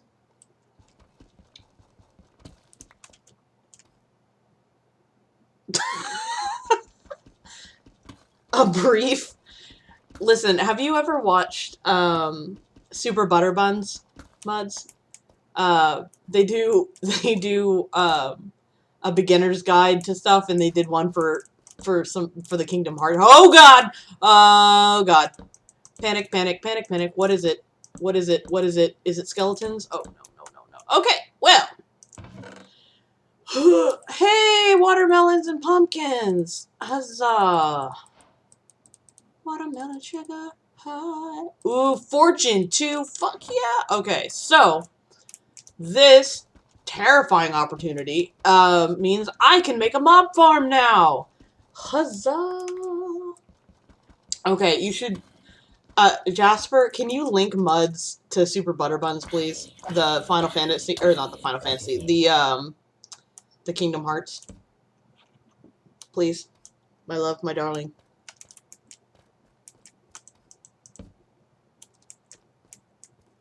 Now, see, this is what I was talking about earlier about how I'm being stupid right now because the hardest part about hardcore in many ways is the fact that if you're going somewhere, you need to be able to find your way back. So I can't get too carried away here, because I do want to be able to come back to my, oh my god, premiere video. Robert, how dare you? How dare you bring that up? Okay, so in theory, okay, so here we're gonna keep on keeping on with the staircase, because I'm trying to think. I would like for the staircase to lead directly, like, into that, dungeon. Would be great. It won't, but it'd be nice. Alternatively, I'm gonna have to, like, do a massive excavation or dig straight up. I don't want to dig straight up. Digging straight up is so dangerous. Less at this level, because your lava odds are not that high, but in the way that you can, you know, drop gravel on yourself, you can drop mobs on yourself, you can dig into something you did not want to dig into, and there will be more panic and screaming if I have to dig up. I will do it if I need to do it. I don't want to do it if I don't have to do it. But yeah, Mudge. They've done some Kingdom Hearts. They've done Final Fantasy. They've done Bayonetta. They did Breath of the Wild is really funny too. The one that they did for Breath of the Wild is really funny too. But yes. And I know this is riveting gameplay of me just, like, digging out fucking, whatever this is, andesite. But, hopefully I'm making it entertaining for you all. I will tell you, though, there's one thing that people who know me know, is that, I will build something ridiculous, at some point. It's part of who I am as a person. It's part of my personality. It's building ridiculous bullshit Minecraft things. And I will let you guys know, if you guys are still here by the end of the stream, I do have some Hot Hoof that we can play. And, bringing that back from the old stream. New and improved arena. We'll see if Magenta still remains supreme. I did a couple of test runs, though, and Magenta didn't do so good, so we'll see what happens.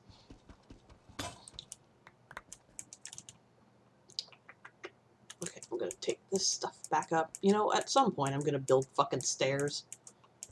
At some point. Not this point. Oh my god. My tea is so good. My parents got, me a Costco membership. And so, lies? What's lies?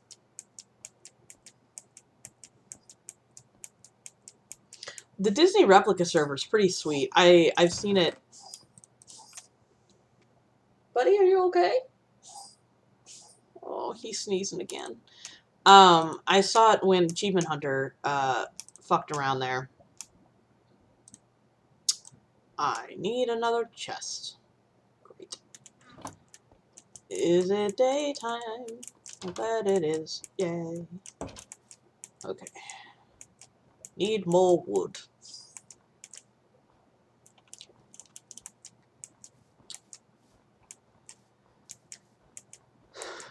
Oh yeah, I have one. I have that in the pantry at the moment, yes. I was skeptical at first, because I'm very picky. I'm very picky about my foods, but it was delicious. So, I'm happy with that. But I got...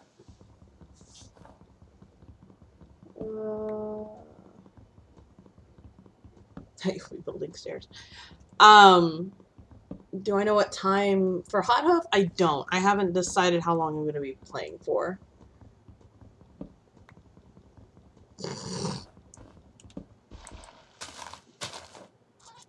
It's just really amazing what you can do. What did I need more wood for? Somebody know what I was doing? Because I don't. Ah, a chest. Thank you. Thank you, brain. I was like, I needed wood. I didn't need sticks. Where's the entrance to my fucking hobbit hole? Over here. A chest, a chest. Ow. Alright. Alright.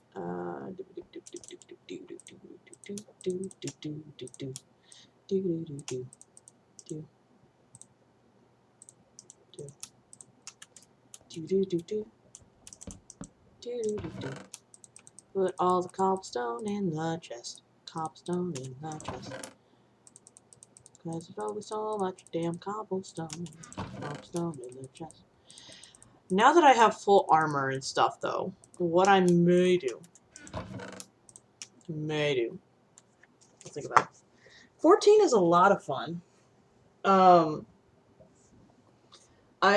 was telling Erie earlier, though, that I don't know that I necessarily want to stream it because I personally don't like watching MMO streams, so I don't know that I really want to be someone who streams MMOs.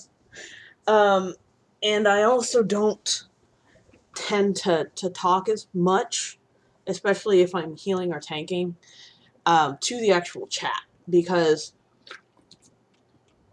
I actually have to pay attention to what the hell I'm doing, which, you know, I mean, I kind of do here, but for the most part, it's, nah. Alright, so we've got that, got this. So, let's go on an adventure. Alright, so my patented Hansel and Gretel method, coming right up.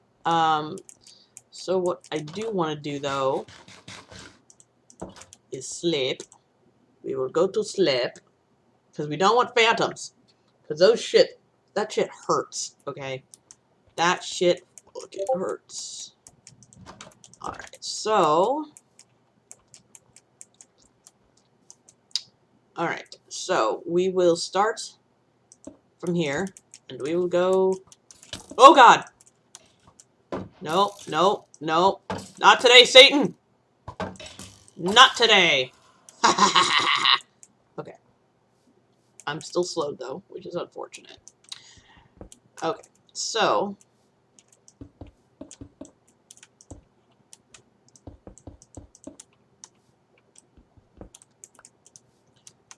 So yes, so I do this so I can find my way the hell back. Because otherwise I'm gonna get lost. I know people are like, but Sai, coordinates.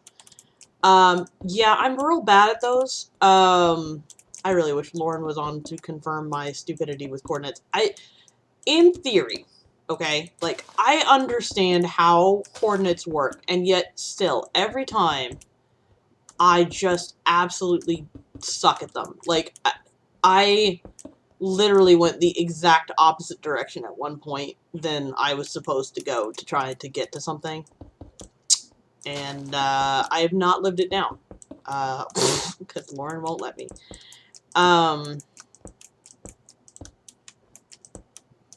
Yeah.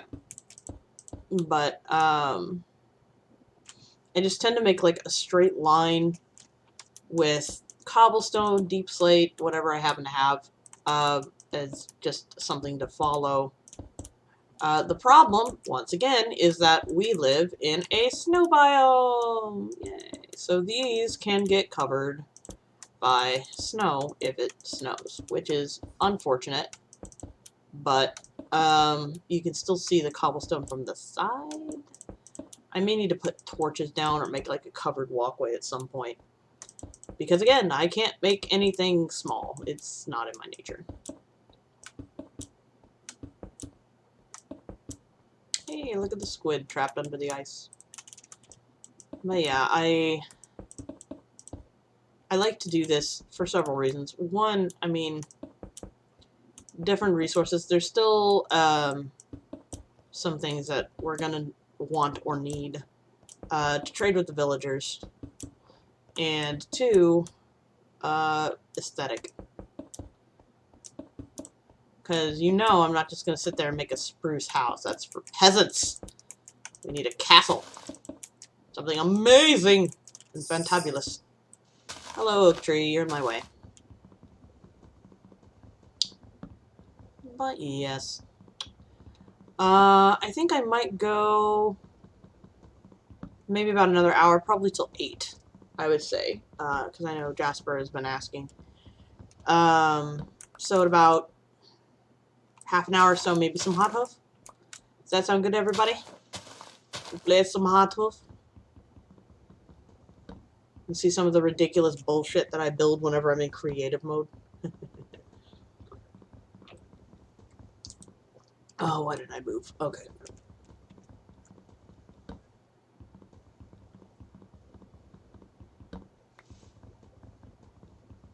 No, I have not.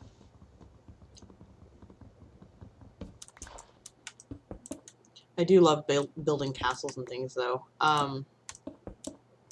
One time I built a giant penis castle just because I could. It was amazing. The stairway came out of the tip. It was made of white quartz, so it looked like jizz. It was great.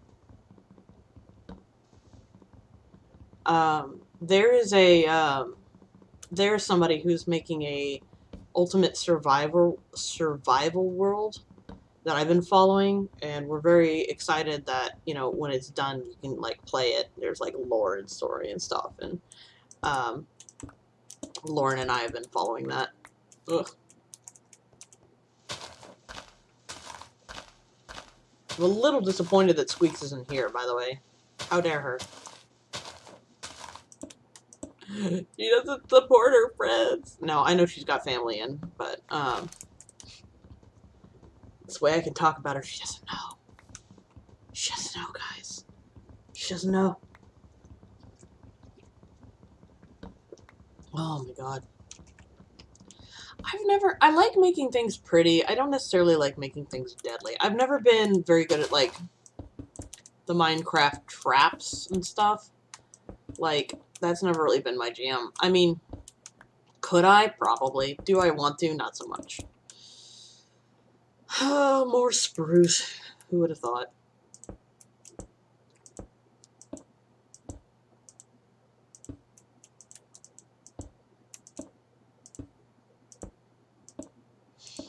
But yes, I am off to see a wizard, maybe? I don't know. I don't know really what I'm looking for. I guess mostly diamonds, so it would be nice to find a desert temple, shipwreck, nether portal, you know, any of the structures, really. Grats, Robert! Grats on the level 60 Paladin quest. How are you liking it at level 60, by the way? Do you have any questions for your resident Paladin? I love playing Paladin in 14. It's so pretty. Okay.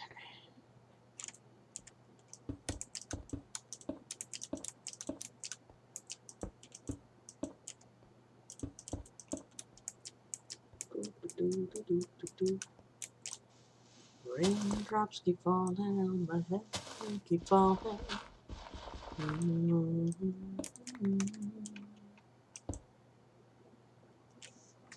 It's blowing up my phone.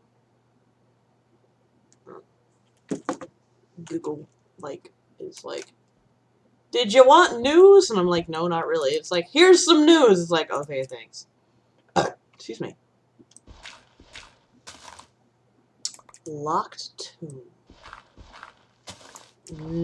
Not that I'm aware of. Doesn't sound familiar to me. To be honest, if it's not gay, I don't know. There's not much I had. Most of the literature that I read is lesbian fiction. Because that's what I write.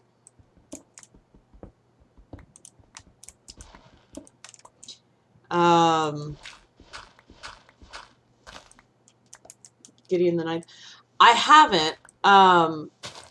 Nathan, Silent Wordsmith, is trying to get me to.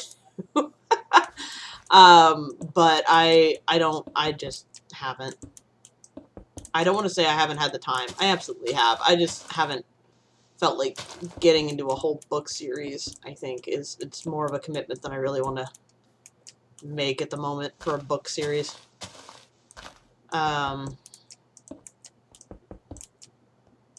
I've heard really good things though, like really, really good things. And I see a lot of like fan art and memes and stuff about it on TikTok and Tumblr and everything. So like, I mean, it looks really good and people seem to be really happy with it. I just haven't got around to it.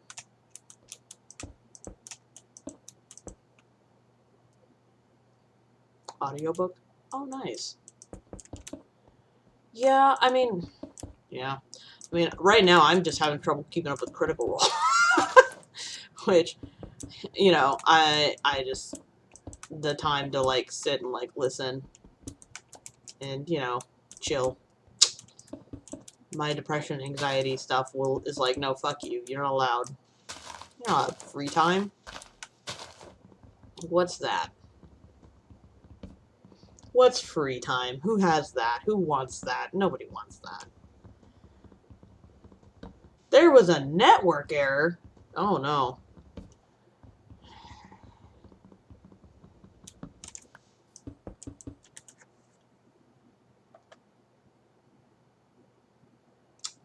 Stream still up for you guys? Okay. My computer, my laptop is what I'm using to keep track of chat. It had an aneurysm, and I was like, what does network error mean? But we're good. We're good.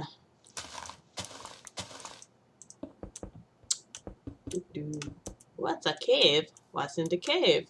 Nothing useful. That's the other thing I'm looking for, like low-key looking for, would be dripstone. Dripstone is great. For those of you who haven't played the update, what's really nice about dripstone is you can take one thing of lava and make infinite things of lava, which is real, real nice. He's trying to get me into Critical Role. How is that? It's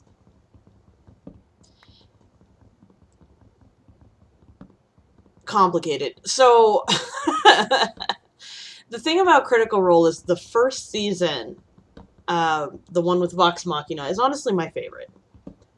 But it is a lot. And by a lot, I mean a lot of hours, a lot of content, and because they were just finding their footing, like, it's rough. Like, the first season, until they find their sea legs, as it were, is kind of rough. And it can be really hard for people to get into it if they want to start from, quote-unquote, the beginning.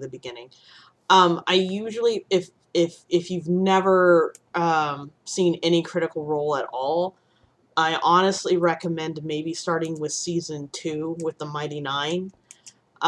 Just because at that point they had funding, they know what they're about, they, you know, it's more unified in their presentation, the story is pretty cohesive, like, they figured what they're on about.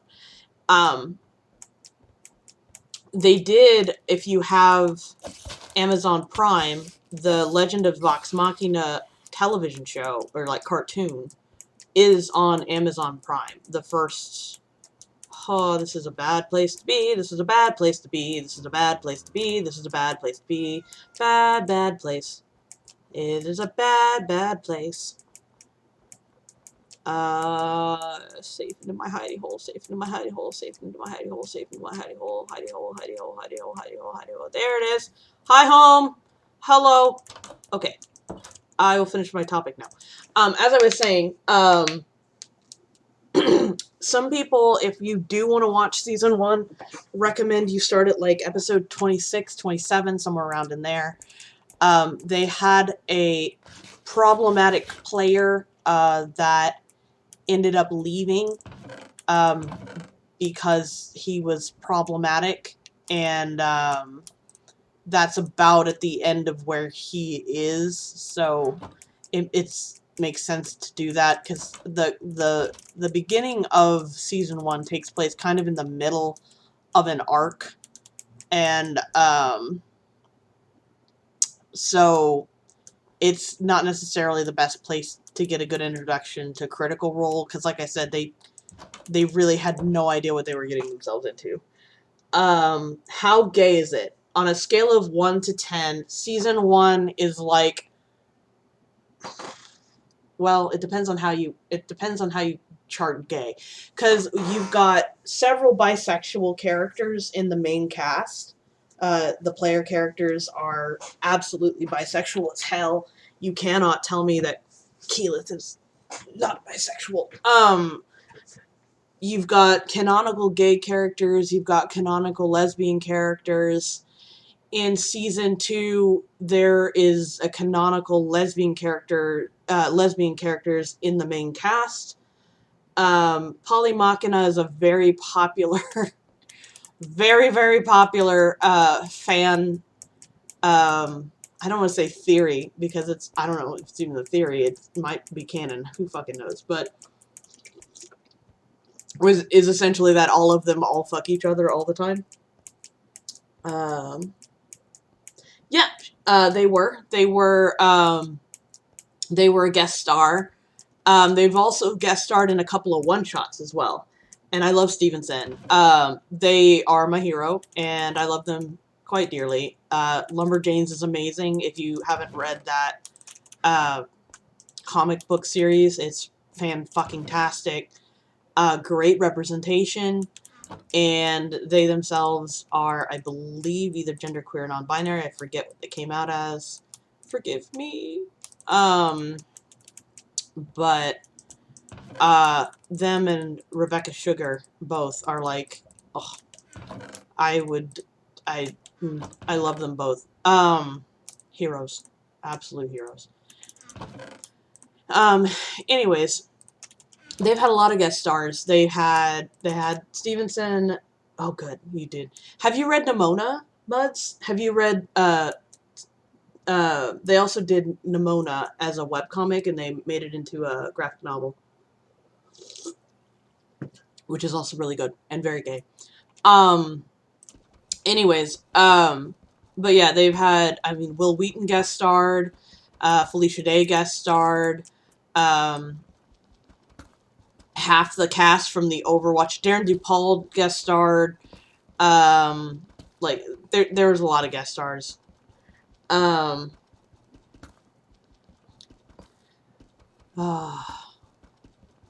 Yes. Anyways, but yes, I would recommend starting with season 2, just as an introduction, and then if you want to go back and watch season 1, you can. Oh god, Matt playing Paranoia would be amazing. But yeah, I would start season 2, episode 1, and then start from there. Just, it would be a good thing, you said that you were, like, listening to audiobooks. They have them as podcasts, because they are pretty long. They can be, like, 4 or 5 hours long, which is the daunting part for most people, which is why if somebody wants to get into it, I usually, like, what I'll do is I'll be playing, like, Minecraft or grinding Reputation in 14 or something and have it on in the background. Are the seasons connected? No. Well, technically, no. The second season takes place, I think, like 20 years after the first one, and they do reference some stuff from the first campaign, but you do not need to have seen the first campaign to understand what's going on in the second. But there are little, like, allusions, like, they meet characters, like, Allura is from Campaign 1, and the Mighty Nine meets up with her eventually, and learns about her, and, oh god, there's a couple other people that they're like, that's the guy from the place and the thing and the stuff, and, I mean, even now in Season 3, there's a couple of little, nods to the, yeah, same world separated by multiple years. Steals a flying carpet. Yeah. And then they destroy it. But yeah, I have seen, up until the most recent episodes, because I'm, like, a couple weeks behind, I have seen, like, every episode. I started at the beginning and caught my way up and then continue to watch it for years now. But it's a lot of content. Yeah, VM is the one that did that. But I do strongly recommend it. It's a lot of fun. And one of the things I love the most about it, I love D&D, right? But I'm not very good. I'm not a rules lawyer kind of DM. I never have been. And watching somebody play 5e, like, that frequently and with that wide of a knowledge on how things work, made it make so much more sense to me and be able to, like, understand the rules a lot better to see somebody, like, actively playing and, like, no, you can't do that because of this interaction, or yeah, you can do that because this wording allows for whatever, and that was really helpful to me as a DM. And, like, Matt is a fantastic fucking DM. Probably the best DM I've ever seen. And I mean, all of the players are voice actors, so their characters are really rich and interesting and amazingly well-rounded, and, you know, it's funny, and it'll make you laugh, it'll make you cry, it'll make you just, like, they just run you through the gamut. I also, like I was saying before, I panicked and thought I was gonna die, the cartoon series Legend of Vox Machina is on, I believe it's just Amazon Prime right now. It's so good.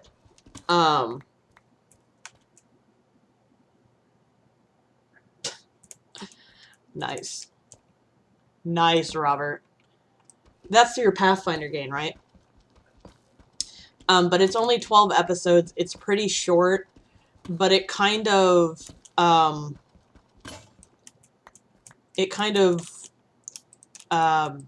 like, cliff notes the first campaign arc of the first season. It's like a Cliff Notes version. Some stuff was changed a little, because, again, they had a player that they parted ways with, and so that character is not included in the animated series. And if you read the comics, because they have comics, they have novels, they have the animated series now, the character is mentioned but does not stay for very long. So, which is understandable. Yeah. Yeah, he's briefly in the comics. But, I don't know. This feels like it's too low. Okay, so we're gonna... Okay, here's what we're trying to do right now. I'm trying to make a good path to the, dungeon.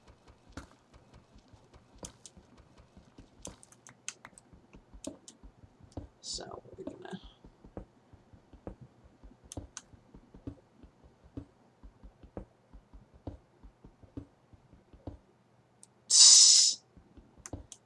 God.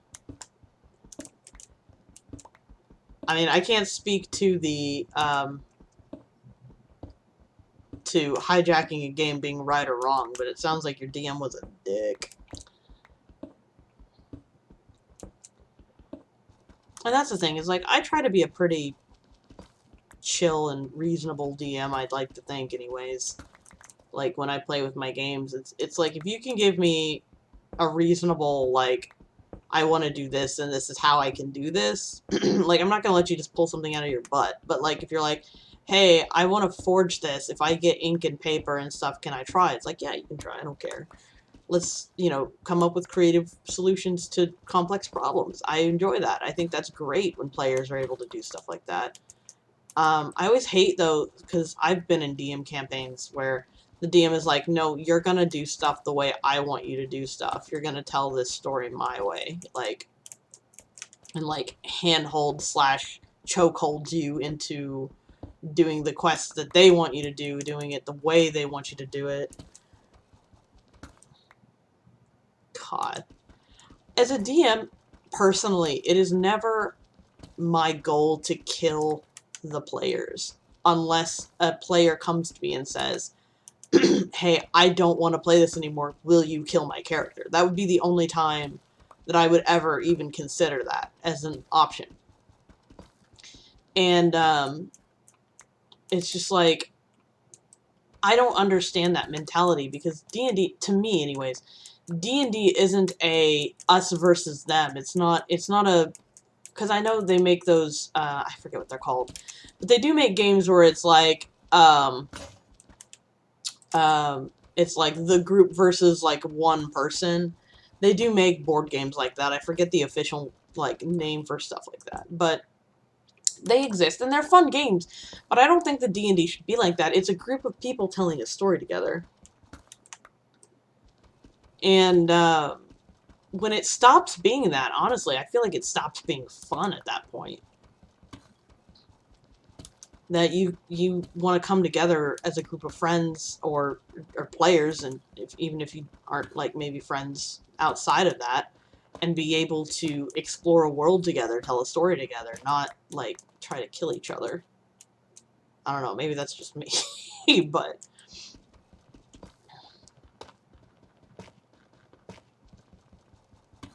well, I feel like that is normal. I feel like, because in D&D, didn't you used to, or at least, maybe not 5e, but, and like, also I don't use XP. I use story progression, because I think XP is stupid. Because I feel like XP rewards people for murder, and then they become obsessed with that XP number, and they don't try to find other solutions to the problem. Like, it's like, instead of trying to handle this, you know, political problem politically, we're just gonna murder the entire town, and then it's not a problem anymore.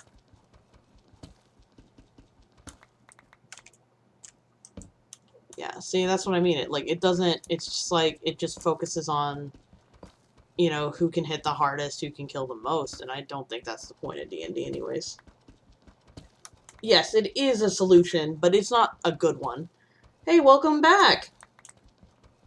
We are still playing Minecraft. I still haven't died. So, exciting there. And I found a dungeon. I'm trying to build a good path to said dungeon. So that I can build a XP farm. It's not a good solution, but it is one. Yeah, I mean, semantics.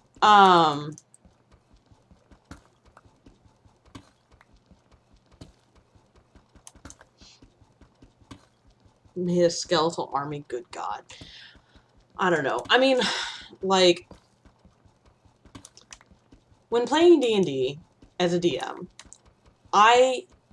the only time I will ever, like, intervene in a player's, like, planning stage is if they're doing something that maybe wouldn't necessarily be in line with the world that they are living in, like, that they as a player don't know, but like their character having lived in the world and things would. I'd be like, hey, make an intelligence check. You know that, you know, if you do this, then the local lord is going to be pissed, and that's going to be a problem for you, or whatever. You know, or if it's something really, really inadvisable, and it's like, you know, it's usually like, make a knowledge, intelligence, you know, history check. Yeah, I got an iron pick. I found one in a chest, actually, which was really happy, because then I didn't have to waste iron on an iron pick. I also got enough iron armor, so I'm in full iron armor, so we are making good progress.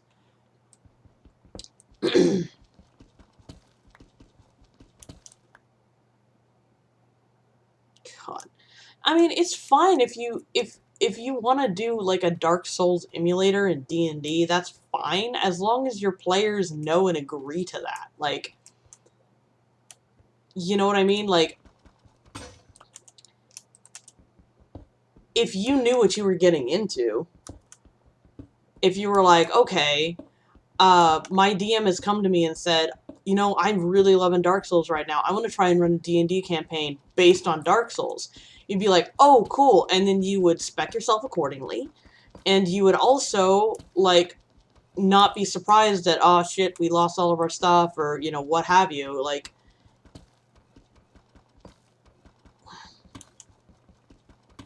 yeah, the reason I'm not using the Iron Pick, like Erie said, is right now my resources are pretty limited because it's still early game.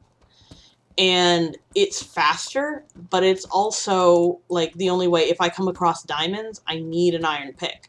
So if I break my Iron Pick on garbage like deep slate and cobblestone and andesite and, you know, granite and stuff, then I won't have it potentially when I need it.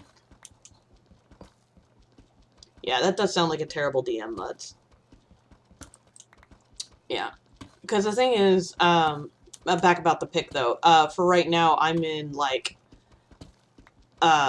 resource management mode because I spawned in a taiga. I didn't spawn in, like, one of my other spawns, I actually spawned in, like, a mountainous region that had all the iron ore for days, so I could just make all the iron pickaxes I wanted and burn through them no problem, but here it's actually pretty scarce, so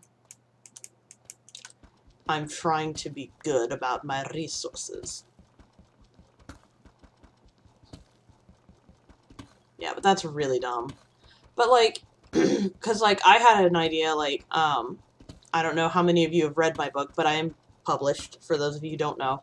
And I've been, for a while now, working on the sequel. I'm just really, really slow and bad about it. But I was thinking about running a campaign, or at least, like, a 1 to 2 shot or so, about the, taking place in the world of my book. And the problem with that, though, is that in my book, there's not really magic in the way that, yes, honey, I know you've read it. Do you want to link my book for Gibbo? So, yeah, but anyways, but there's not really magic in the way that there's magic in D&D. So I was like, guys, if you guys want to play this, if you'd be up for it, just know that magic's really limited. You'd have to rely on, like, the healing skill and potions and stuff, like, not so much a cleric or a paladin or a druid would be available. You know, and then they were like, oh yeah, cool, so we could, you know, do this spec or take these abilities, or this would give me a chance to try out a martial class that I've never done. You know, like, they knew what they were getting into. They knew. And that would be fine, you know. But yeah.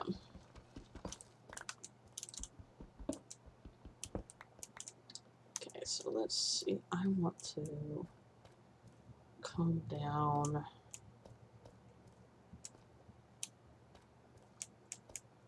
to the right.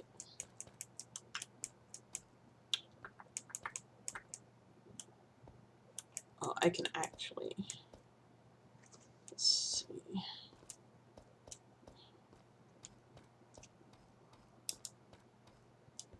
-9, okay.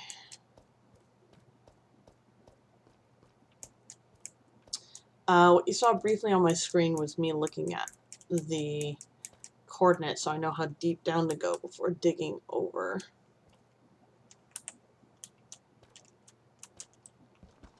Should be right about here. See, like, that I can manage, but I can't actually, like, navigate myself long distances with coordinates only, because I am directionally challenged when it comes to that. The stupid thing about it, though, is I can find my way home based on, like, landmarks and stuff. But if you give me, like, hey, this is the coordinates you're at, this is the coordinates I need you to get to, like, I don't do well. Don't do well at all. But yeah,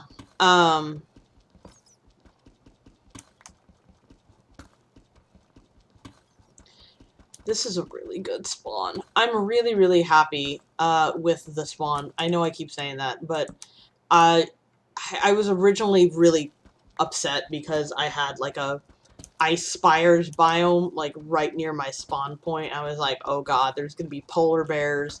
There's gonna be I can't remember the names of them, but the skeletal archers with the slow arrows and all that good stuff. Like, I'm gonna die. And then I found a village and it was my saving grace. I'm so happy. I'm also really happy I'm getting all this deep slate because it's probably what I'm gonna make my castle out of, if I'm honest. Okay, perfect. Perfect. Perfect, perfect, perfect. Okay.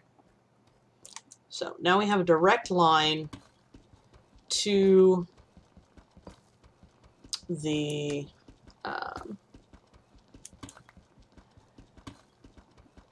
we have a direct line to the dungeon, which is great. The only problem is I don't have soul sands, which is unfortunate. I can do it the manual way, I suppose. Don't really want to, but I can.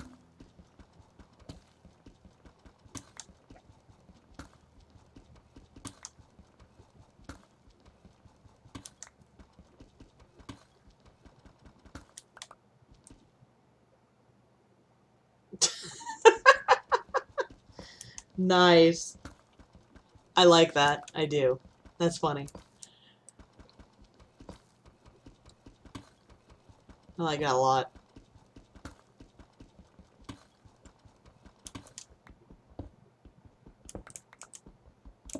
Alright, so we've got 1, 2, 3, 4.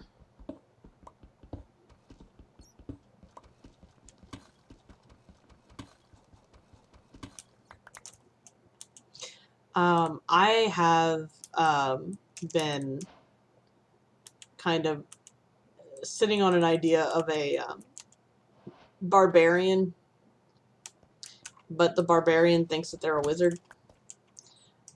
And they quote-unquote cast spells like that are actually spell names. Like, I want to say, like, be like, magic missile, and just, like, throws a knife. He just doesn't understand that he's not magical, but God help anyone who tells him, you know? Like, I'm not gonna be the one to tell him, or are you gonna be the one to tell him? I'm not gonna be the one to tell him. Alright.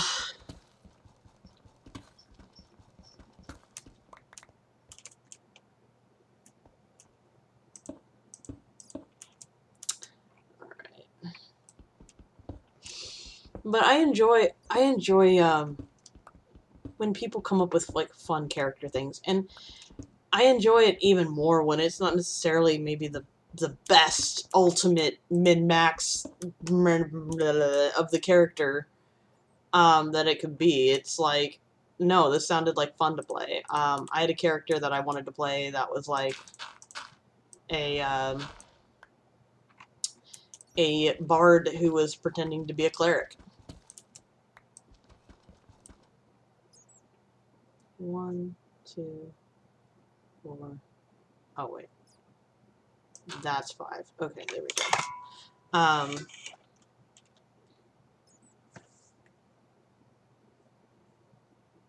Sorcerer that thought he was a god.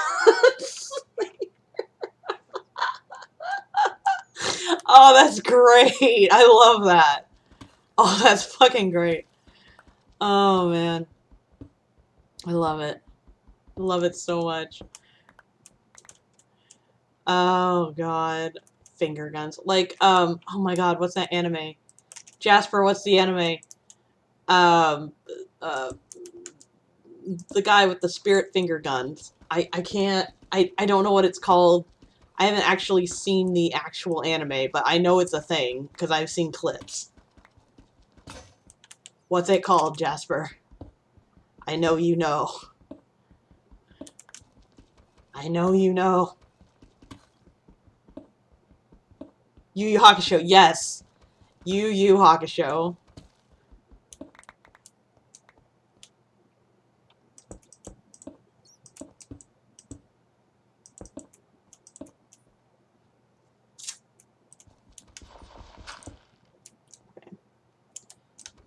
But Gibbo, so like these redstone blocks have to be mined with iron, which is why I have switched to my iron pickaxe.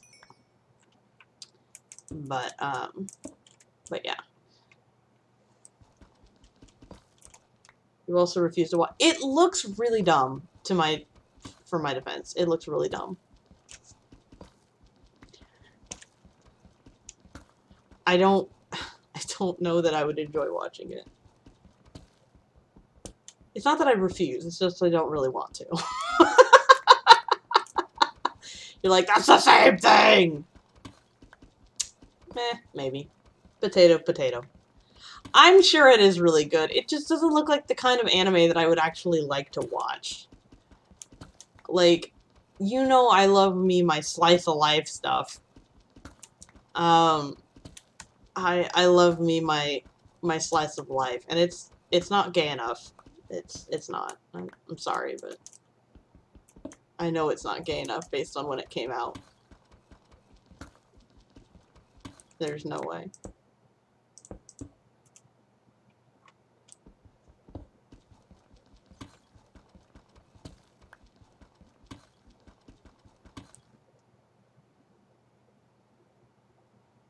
Oh, that's good. I was talking to Silent Wordsmith last night about how there was a guy on TikTok who was talking about playing. Well, he wasn't talking about, but he was imitating what a Kenku might be like for somebody who played it. And so then we started talking about like what it'd be like to be a Kenku, and but Laura Bailey. I know, but Laura Bailey. But like Laura Bailey's in so many things. That's like not a good argument. Like she is in so many things.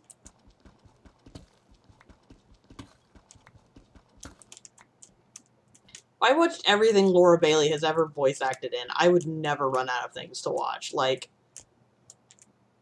honestly.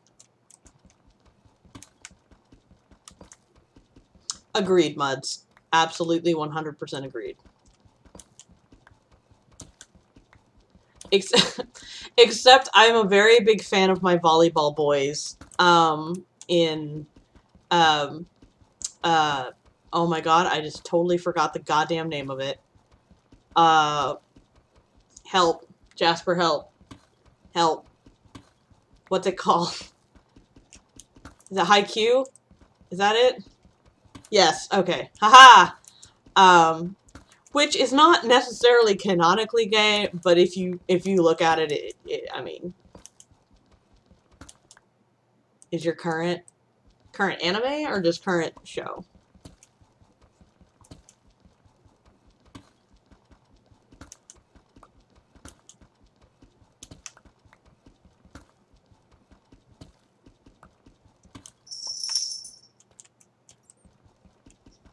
Anime, okay. Is it gay? Is it gay and sad, or is it just gay?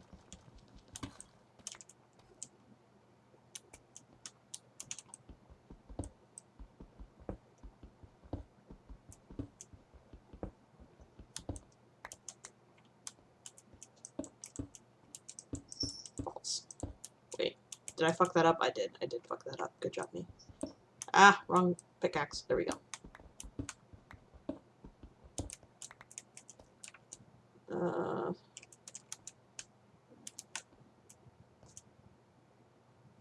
There we go. That's what I wanted. Okay. Very gay. Okay. Jasper, you may have to look into that for me. It could be something we could watch together.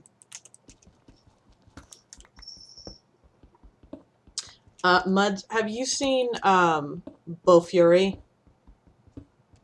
By the way?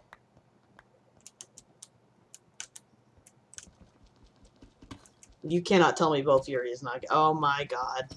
Bofuri is... Especially if you like MMOs at all, or have ever played an MMO ever, it's essentially about... It's kind of like Sword Art Online-esque, where they have like a VR MMO, and they're gonna like... and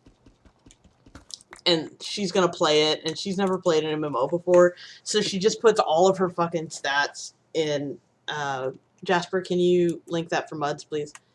But she puts all of her stats in defense, and she just, it's hysterical, especially as somebody who plays a lot of MMOs. It's so fucking funny. I am going to, yeah, I don't want to get hurt, so I'll max up my defense. Yeah, I love it. I love it. I love it. I love it. I love it. It's so good. Also, I don't know. If it's not gay, there's something wrong with the world. Her and her best friend better end up together or I'm gonna riot. But that's just me. It's there. If you look, it's there. You're like, Her friend is also a badass, and I love her so much. She's so good. Okay, so I am going to get into my little hidey hole here, and then we're gonna play some Hot Hoof. Y'all ready for this? Down.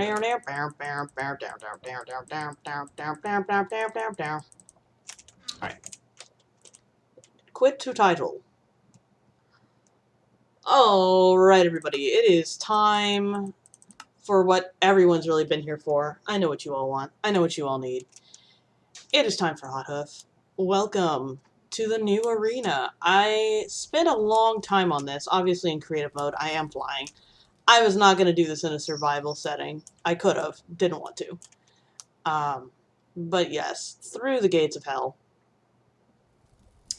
And we have our competitors here. Let me just pan over so you can see. One of every color. Our brave fighters will be duking it out here in just a moment. So, the new arena. Lovingly crafted by yours truly. So for those of you who have never played Hot Hoof, Hot Hoof is a game not invented by me. Don't know who came up with it originally, but a very good game.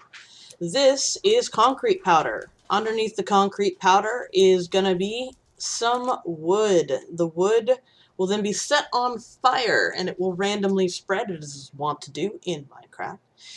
As it is spread, the wood will burn, the concrete powder will drop, and the sheep will fall into the void. Last one standing, that's going to be the winner. Winner, winner, chicken dinner. So, all sheep. There they are, everybody. Here's our friends. So, let's go ahead and start placing your bets. Which one do you think is going to be the last one standing? Go ahead and type it in the chat. What color do you think? We have purple. We have magenta right here, which has a cult following. Erie always picks yellow. We have pink. We have teal. We have light blue, dark blue, black, green, lime green, dark gray, light gray, white. We have all 16 of the Minecraft sheep colors. We have yellow, we have a blue, we got a lime green, we have anybody else, dark blue, alrighty. Let's see, we're gonna go ahead and light the flames. Here they go, so we're gonna go ahead and start watching them burn. You should see the holes start popping up any moment. There we go. We have a shoving contest going on in the corner there. Red, you're cutting it pretty close there, buddy boy. But every once in a while, you'll just see a little piece of the floor go, and if the flames die down, I will set more flame charges off.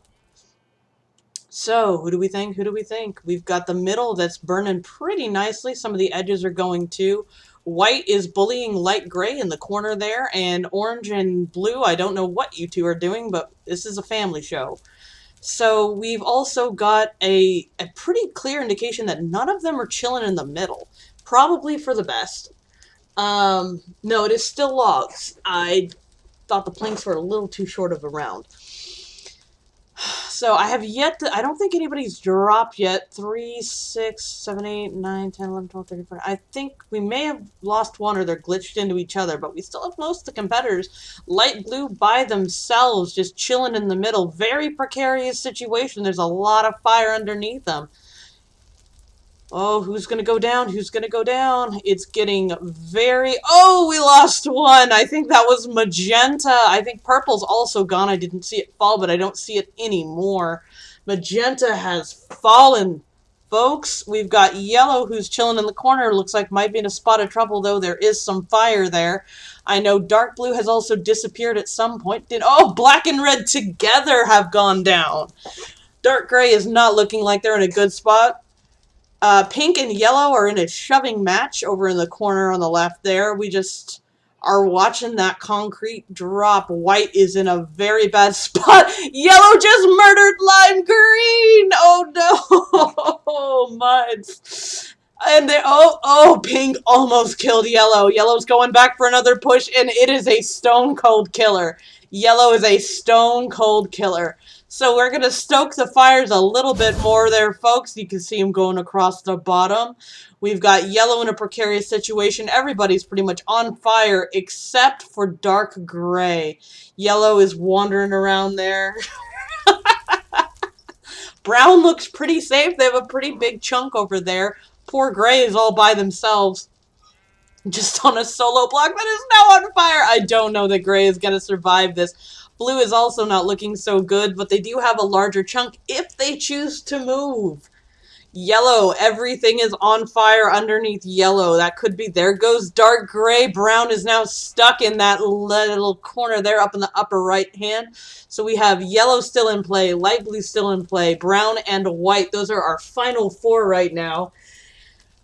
What do we got? What do we got? Oh, and down goes the murderer. Yellow has gone down. We have light blue, brown, and white. Who is going to take the championship? Probably not light blue, as they are actively standing on a bonfire block. Brown has some leeway there, and white's not on fire at all, but we will see. We will see. Blue is not looking so good. Theirs is on fire still. It's only a matter of time before it burns away. There it goes. We are down to brown and white. Another round of fire, I think, might do it. Brown dropped. We have white as the winner. Do you know what you get for your reward, my friend? Trip to the void. Goodbye. Well, that was our first official round of Hot Hoof. Winner this time was the white sheep, which is unusual. Usually the white sheep is pretty early to get out there. So let me get everything reset here. And I will grab a sign.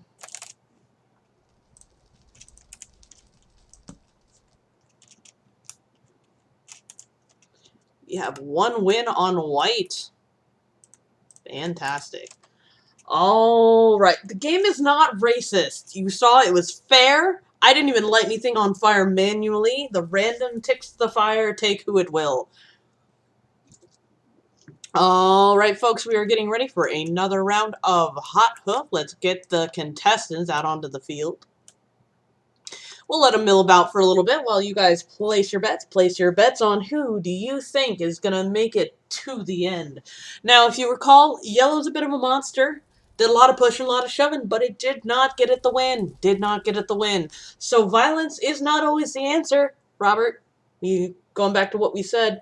Holding on light gray. All right, we've got, lime green. I'm sorry. That's what LG means. My apologies, Muds. I should know better. And we've got red from Robert. I assume Erie is going to stick with yellow, as he typically does. Anybody else in here wanting to take a gander at who they think? We've got another shoving match. Look at your yellow. Why you gotta be like that? Why you gotta be like that, yellow? All right, so we're gonna start the fires. Flames are out. Let's see. Who is the winner? Who is going to take home the big W? Right away, we've got flames going on in the middle of the arena and around the edges there, slowly working its way, making its way downtown to taking out these sheep. Lime green has its head far up into red's ass. I don't know what they're doing over there, but if he's trying to go for a shove, there's nowhere to push him to. Red looks like they might be trying to push back. We have an entire pile up there in the corner.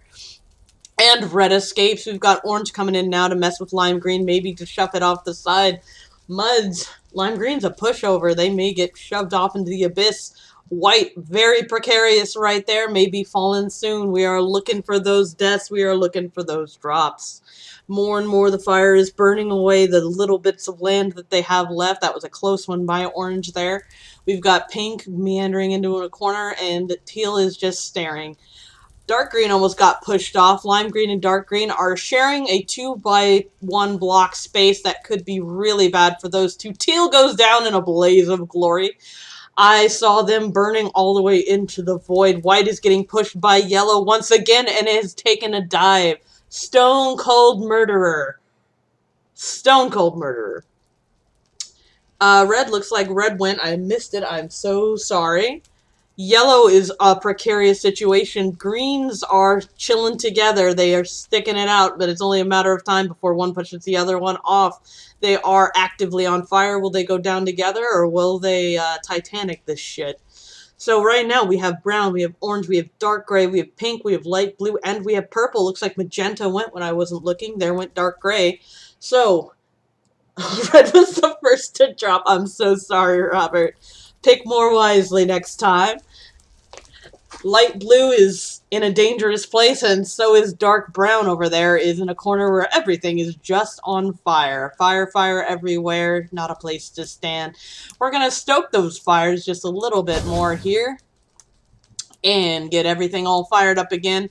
Purple is not looking good right now. Yellow is actually looking okay as they're on a one block that isn't currently on fire.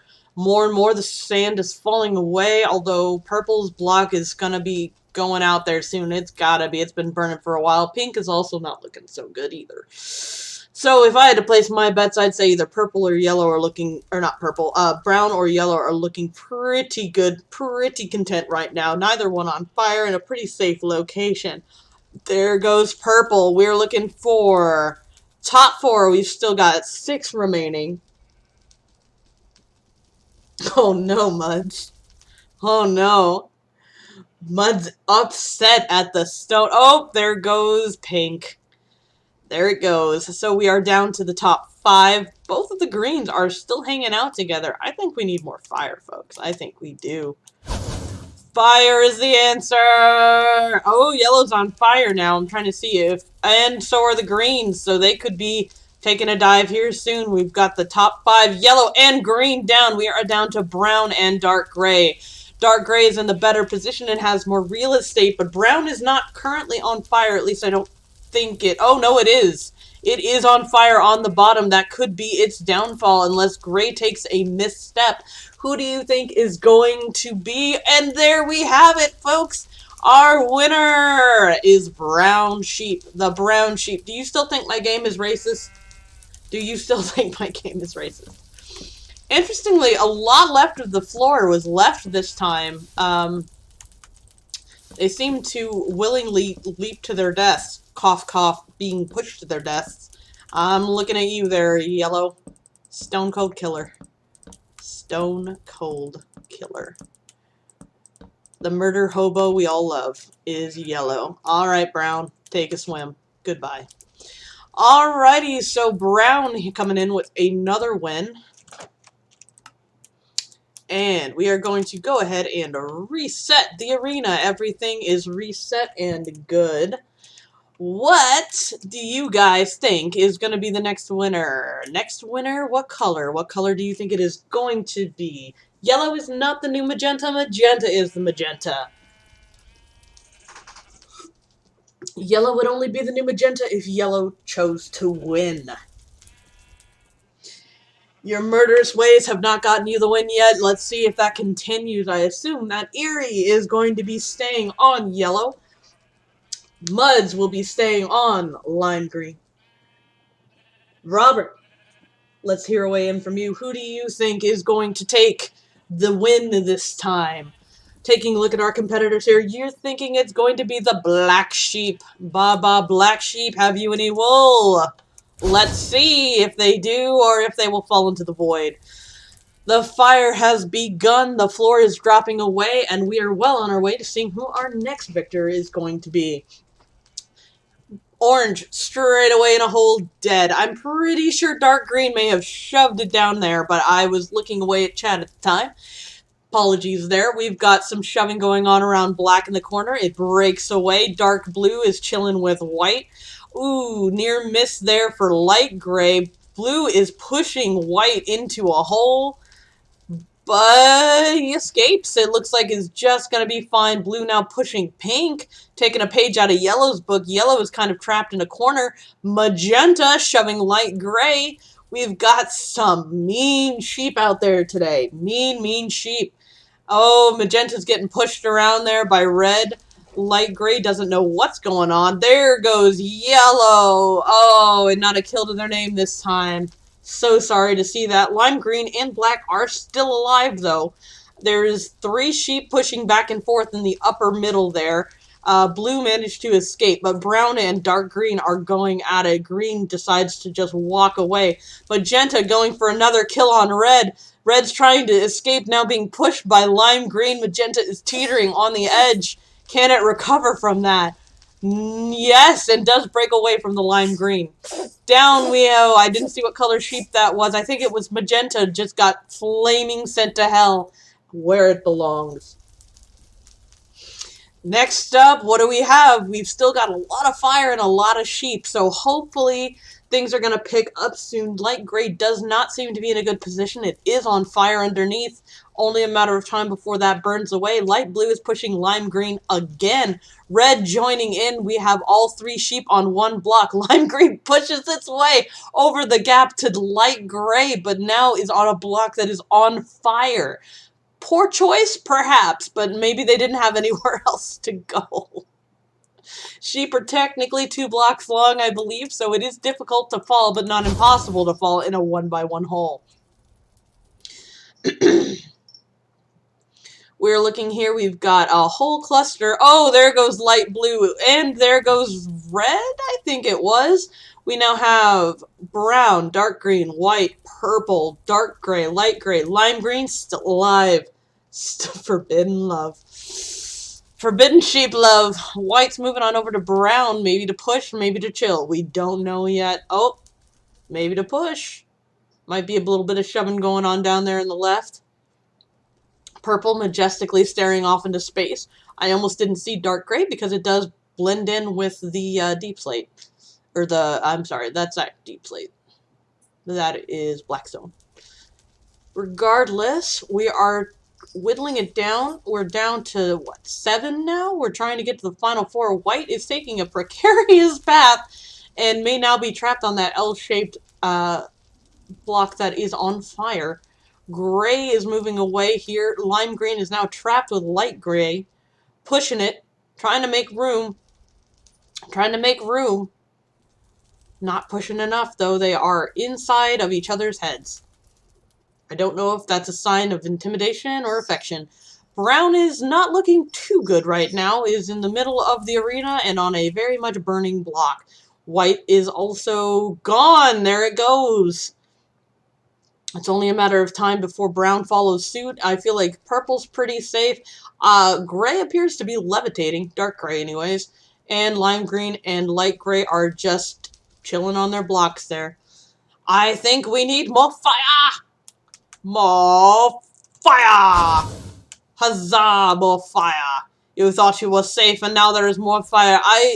Dark gray is full on, like, flying.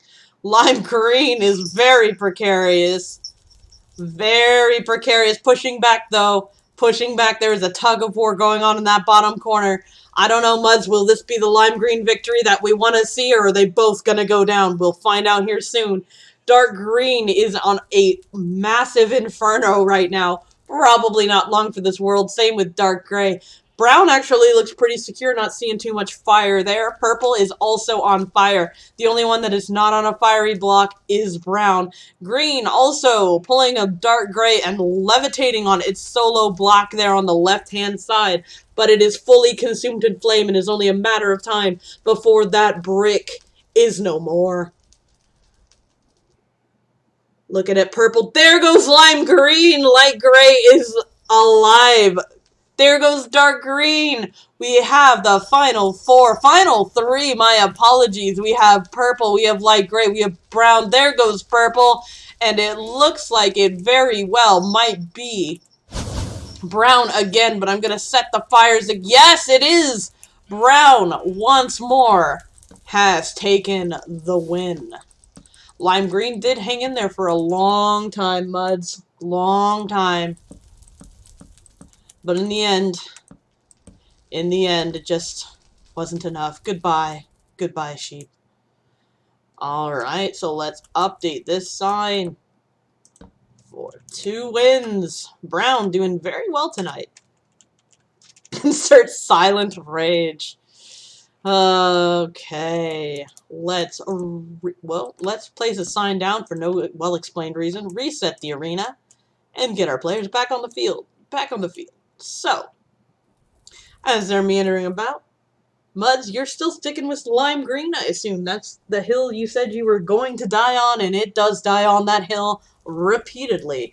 I assume Erie is also going with yellow, but we have our wild card here, Robert. Who do you think will be the champion? So far, none of your guesses have been correct, but now is a chance to change that. You're going with brown, the tried and true. So we have bets on brown, we have bets on yellow, we have bets on lime green. Last chance to change your predictions, folks, as we are getting ready to go in 3, 2, 1. Flame on! Alrighty, we've got the fire burning beneath. We have a little bit of a pile up there, but as the fire starts to spread, so do the sheep. I wonder if they're programmed to run away from the fire, but there is no escaping this hellhole. I made sure of it. There were plenty of test rounds to go into that to make sure. So we are once again looking for a yellow. We are looking for a brown or a lime green win. So far, none of the predictions that anyone has made have been the winners. Will that trend continue to hold true? We have a big grouping in the upper left-hand corner there, but it's starting to break up a little bit as more and more of the floor is burning away. And we have yellow and green, lime green and light blue are in a corner pushing once again. I think we just lost a sheep, but I am not 100% certain as I only saw it out of the corner of my eye. Trying to quickly count them here. 3, 6, 9, 10, 11, 12. Yep, I think we lost somebody, but I don't know who it was. Perhaps dark blue, as I do not see them on the field any longer.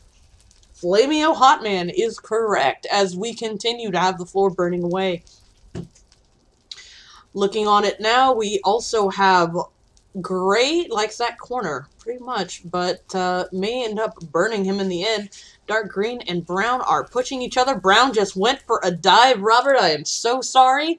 Dark green is a brutal player in this game. We lost another one up in the top, and there went pink. We are losing sheep left and right. The entire top half of the arena seems to be pretty much gutted. We are now looking at the bottom half of the arena. White is very close to losing it. Teal is meandering up to the top to try and get on that real estate while it still can. We have lime green on fire block in the bottom right-hand corner. It is not looking too good for you. Magenta is down. Purple is also down at some point. Yellow still alive. Lime green still alive. We have a need, though. A need for fire. Let's go! These sheep are on fire. Alright, watch them burn, baby, burn, Disco Inferno. We are waiting. There goes light blue straight away as soon as the new flame charges came out. We are down to 6. Lime green clinging on to life on that one block in the bottom right-hand corner.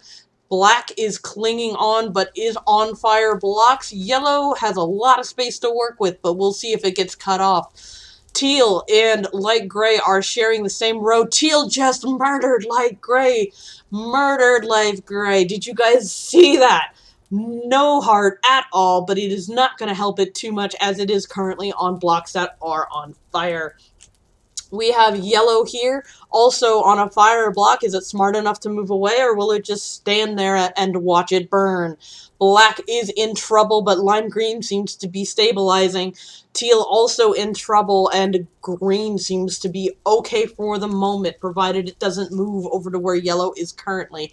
I cannot tell if yellow has moved to the center. It looks like it has, halfway levitating in the air, as it is wont to do. And we are looking for another death. We are down to our final 4. So we are looking for more deaths, and that means, and you guessed it, more fire. Burn, baby, burn. Let's see you guys go down into a blaze of glory. Lime green is in trouble and is on fire.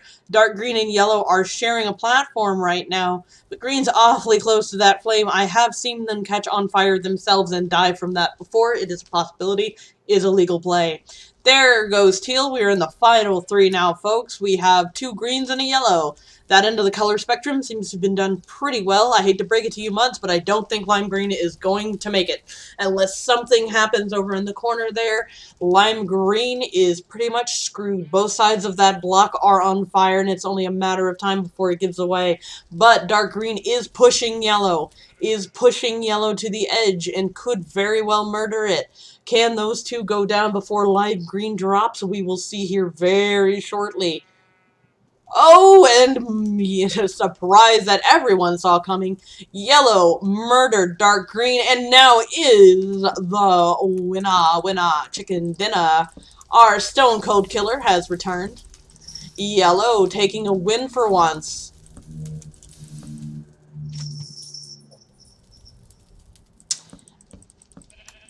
You want me to fix the game? What do you give me to fix the game? Usually, if you want me to fix the game, there's a bribe. What's my bribe, Muds? I'm not saying I'm not willing to do it. I'm just saying I'm not willing to do it for free.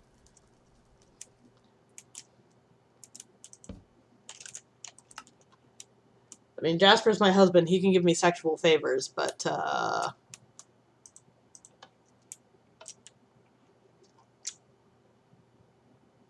I don't have to sleep with the fishes.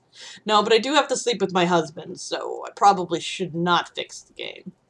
But I have this set up, so if I want only one color to show up, I can absolutely do that one color only. Or, if we want to have slightly better odds, I'm willing to do that. There's going to be 5 greens, 5 lime greens. We'll see if that's enough to get you a win. How about that? So, we've got 5 different kinds of lime green flavoring on the field.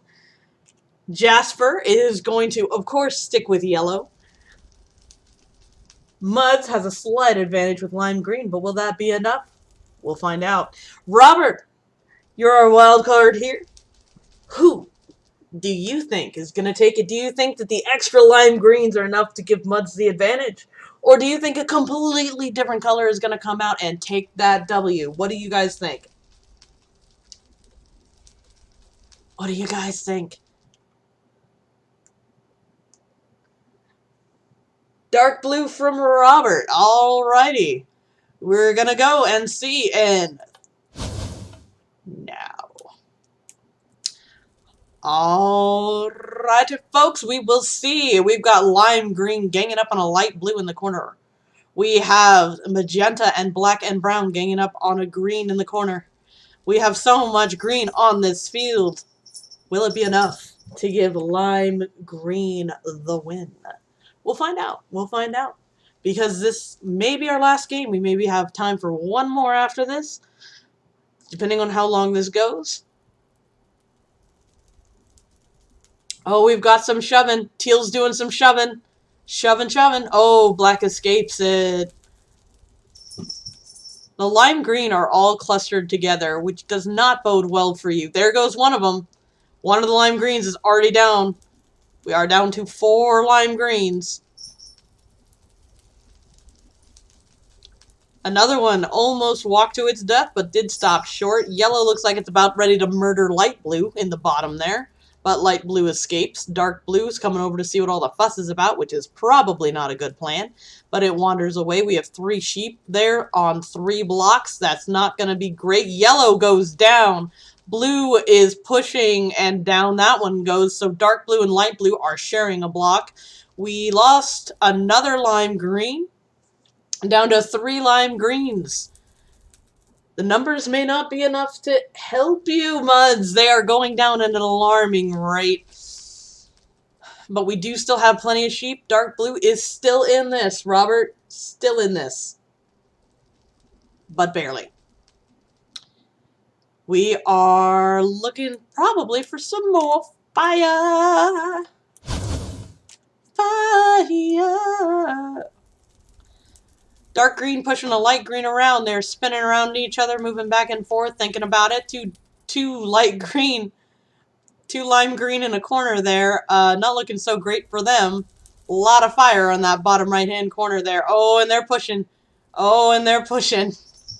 Oh, no. Not looking so great for the lime green. Magenta is actually pretty secure where it is currently at, but I think it's only a matter of time before the two lime green... Oh, there goes another sheep. I did not see what color that was, I'll be honest. I just saw it burning to death as it fell. We lost one of the lime greens, so we still have two left. We have two lime greens left. Will it be enough? We will see. We will see. Magenta looking pretty secure here right now. Blue looking pretty secure here right now. Teal not looking so good. And lime green not looking so good in the bottom right-hand corner. Gonna back away. We're gonna get some more fire up in this. And shake things up just a little bit.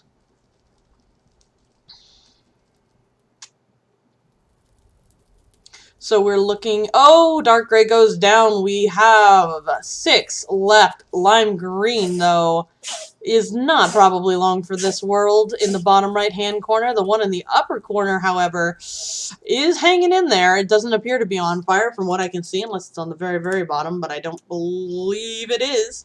We are down to the final 4, folks. We have teal, we have our Lord and Savior magenta, we have light gray, and we have lime green. Still vying for a place in the winner's circle. Down goes teal. We are down to the last 3 sheep, which of course calls for more fire.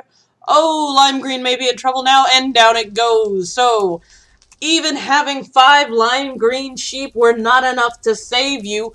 Is it gonna be light gray or our Lord and our Savior magenta? Have you come back to take your crown from the other sheep? Tell me now. Both of them look pretty secure, but magenta is nearer to a fire block, and that means to even things out, we are going to go ahead and set this shit on fire. Alright, so magenta is burning, and so is light gray. Who do you think it's going to be? Do you think that with both of those blocks there, magenta is going to have a buffer that they need to be ordered to live? Or do you think that light gray is going to hold out? Do you think that magenta is just going to walk the hell right off that edge and die? Oh, it's not looking too good for light gray. I will say magenta does have 1 extra block, and that does give it the advantage. And down goes light gray. Our Lord, our Savior, magenta!